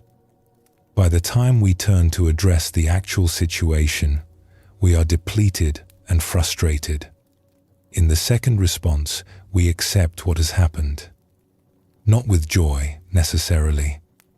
Not with approval, but with clear-eyed acknowledgement that this is what is. From this place of acceptance, we can see more clearly what might be done. Our energy is available for action, rather than consumed by resistance. The Buddha spoke of this when he taught about the nature of suffering. He did not say that we should never feel pain or that we should pretend difficulties do not exist. He said that suffering arises when we cling, when we resist, when we insist that impermanent things should be permanent and that uncontrollable things should be within our control. Acceptance releases this clinging. It lets go of the argument with reality. And in that letting go, we find a peace that no circumstance can disturb. When we stop fighting life, something unexpected happens. We become lighter. The heaviness we carry is often not the weight of our actual circumstances, but the weight of our resistance to them. We drag behind us the burden of how things should have been. We carry on our shoulders the load of how things must become. We stagger under the pressure of our own expectations. But when we accept what is, these burdens fall away. We are left with only this moment, this breath, this simple experience of being alive. And this, it turns out, is not so heavy after all. There is a great freedom in this lightness. We can laugh at our own mistakes instead of being crushed by them. We can meet difficulties with curiosity instead of dread. We can hold our preferences lightly, enjoying when things go our way and adapting when they do not. This does not mean we stop caring. The farmer in our story cared deeply for his son, his horse, his land. But his caring was not rigid. It did not depend on things going a certain way. It could flex and flow with circumstances, like water finding its path around stones. The great teachers often had this quality of lightness about them. They could laugh easily. They were not burdened by self-importance. They met each situation fresh, without the heavy weight of how things were supposed to be. This lightness is available to all of us. It is our natural state, hidden beneath the accumulated weight of our resistance and our expectations. When we let go, even a little, we begin to feel it again. The simple joy of being. The ease of flowing with life rather than against it. All of our worry about the future, all of our regret about the past, all of our resistance to the present, these take us away from the only moment that actually exists, this one. The past is memory. The future is imagination. Only the present is real. And when we bring our full attention here, to this moment, something remarkable happens. Most of our problems disappear. Not forever. Not completely. The challenges of life will still need to be met when their time comes. But right now, in this breath, in this instant, there is usually nothing terribly wrong. There is just this body, this breath, this awareness. There is just life, happening. The Buddha encouraged his followers to find refuge in the present moment. Not because the present is always pleasant, but because it is always manageable. We can handle this moment. It is only when we pile up all our imagined future moments, all our remembered past moments, that the weight becomes unbearable. One moment at a time, life is gentle. One breath at a time, we can find peace. Even in the midst of difficulty, even when the circumstances are hard, there is always this moment. And this moment can be met with presence, with acceptance, with grace. We have covered much ground together in these teachings. We have explored kindness and patience, rest and communication, self-acceptance and transformation. These are valuable tools for a life well lived. But beneath all the tools and techniques, there is something simpler. It is the wisdom of ease. The recognition that life does not have to be as hard as we make it. That peace is available not at the end of a long journey, but right here, right now, in the simple willingness to let things be. A Zen master was once asked to summarize the entire teaching in a few words. He said simply, "Not always so. Not always so." Whatever we believe, whatever we fear, whatever we are certain about, it is not always so. Life is more fluid, more changeable, more full of possibility than our fixed ideas can capture. When we remember this, when we hold everything with a light touch, we find ease. Another master, asked the same question, replied, "Attention. Attention. Attention. Just this. Just paying attention to what is actually here. Not to our stories about what is here. Not to our judgments or fears or hopes.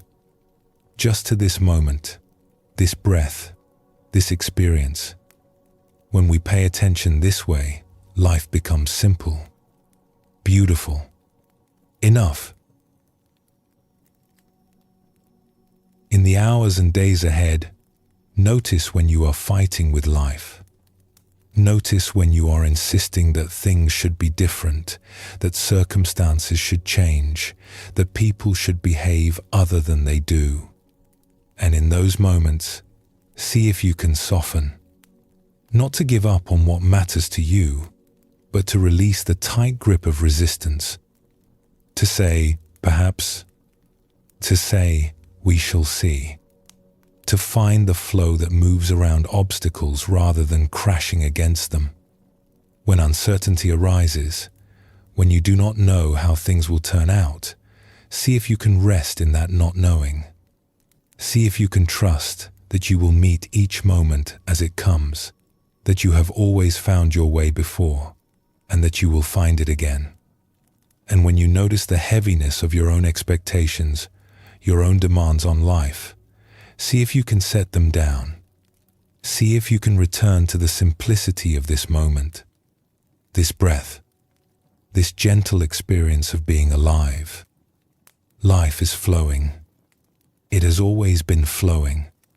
It will continue to flow long after our small concerns have been forgotten. We can fight the current, or we can trust it. We can struggle, or we can rest.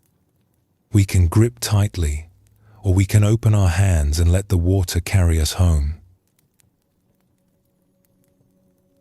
Rest now in the flow of this moment, and when you are ready, we will come gently to a close.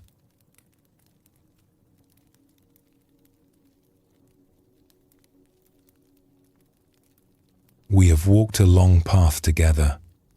We have visited palaces where demons shrank under the warmth of welcome. We have sat with monks in mountain monasteries, learning patience from those who tested us most. We have felt the weight of cups held too long and discovered the freedom of setting them down.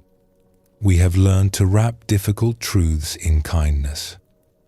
We have made friends with ourselves, perhaps for the first time. We have risen from wells on the very dirt meant to bury us. And we have found the ease that comes when we stop fighting the river and let it carry us home. These teachings are not meant to be memorized or mastered. They are seeds, planted gently in the soil of your heart. Some may sprout tomorrow. Some may take years. Some may bloom in ways you cannot yet imagine. There is no need to hold tightly to any of it. The wisdom that is meant for you will stay. The rest will fall away like leaves in autumn, making room for new growth. The Buddha said, "Peace comes from within. Do not seek it without. You have always carried this peace. It was never missing, only forgotten. Beneath the noise of worry, beneath the weight of struggle, beneath all the difficulty you have ever faced, it has been waiting. Patient, quiet, unshakable. May you rest in this peace tonight and always. May you be gentle with yourself and others. May you flow with life, trusting where it leads. And may you know, in your deepest heart, that you are already whole. You are already home. You are already enough. Sleep well, and thank you for joining us here at Sleepy Monk.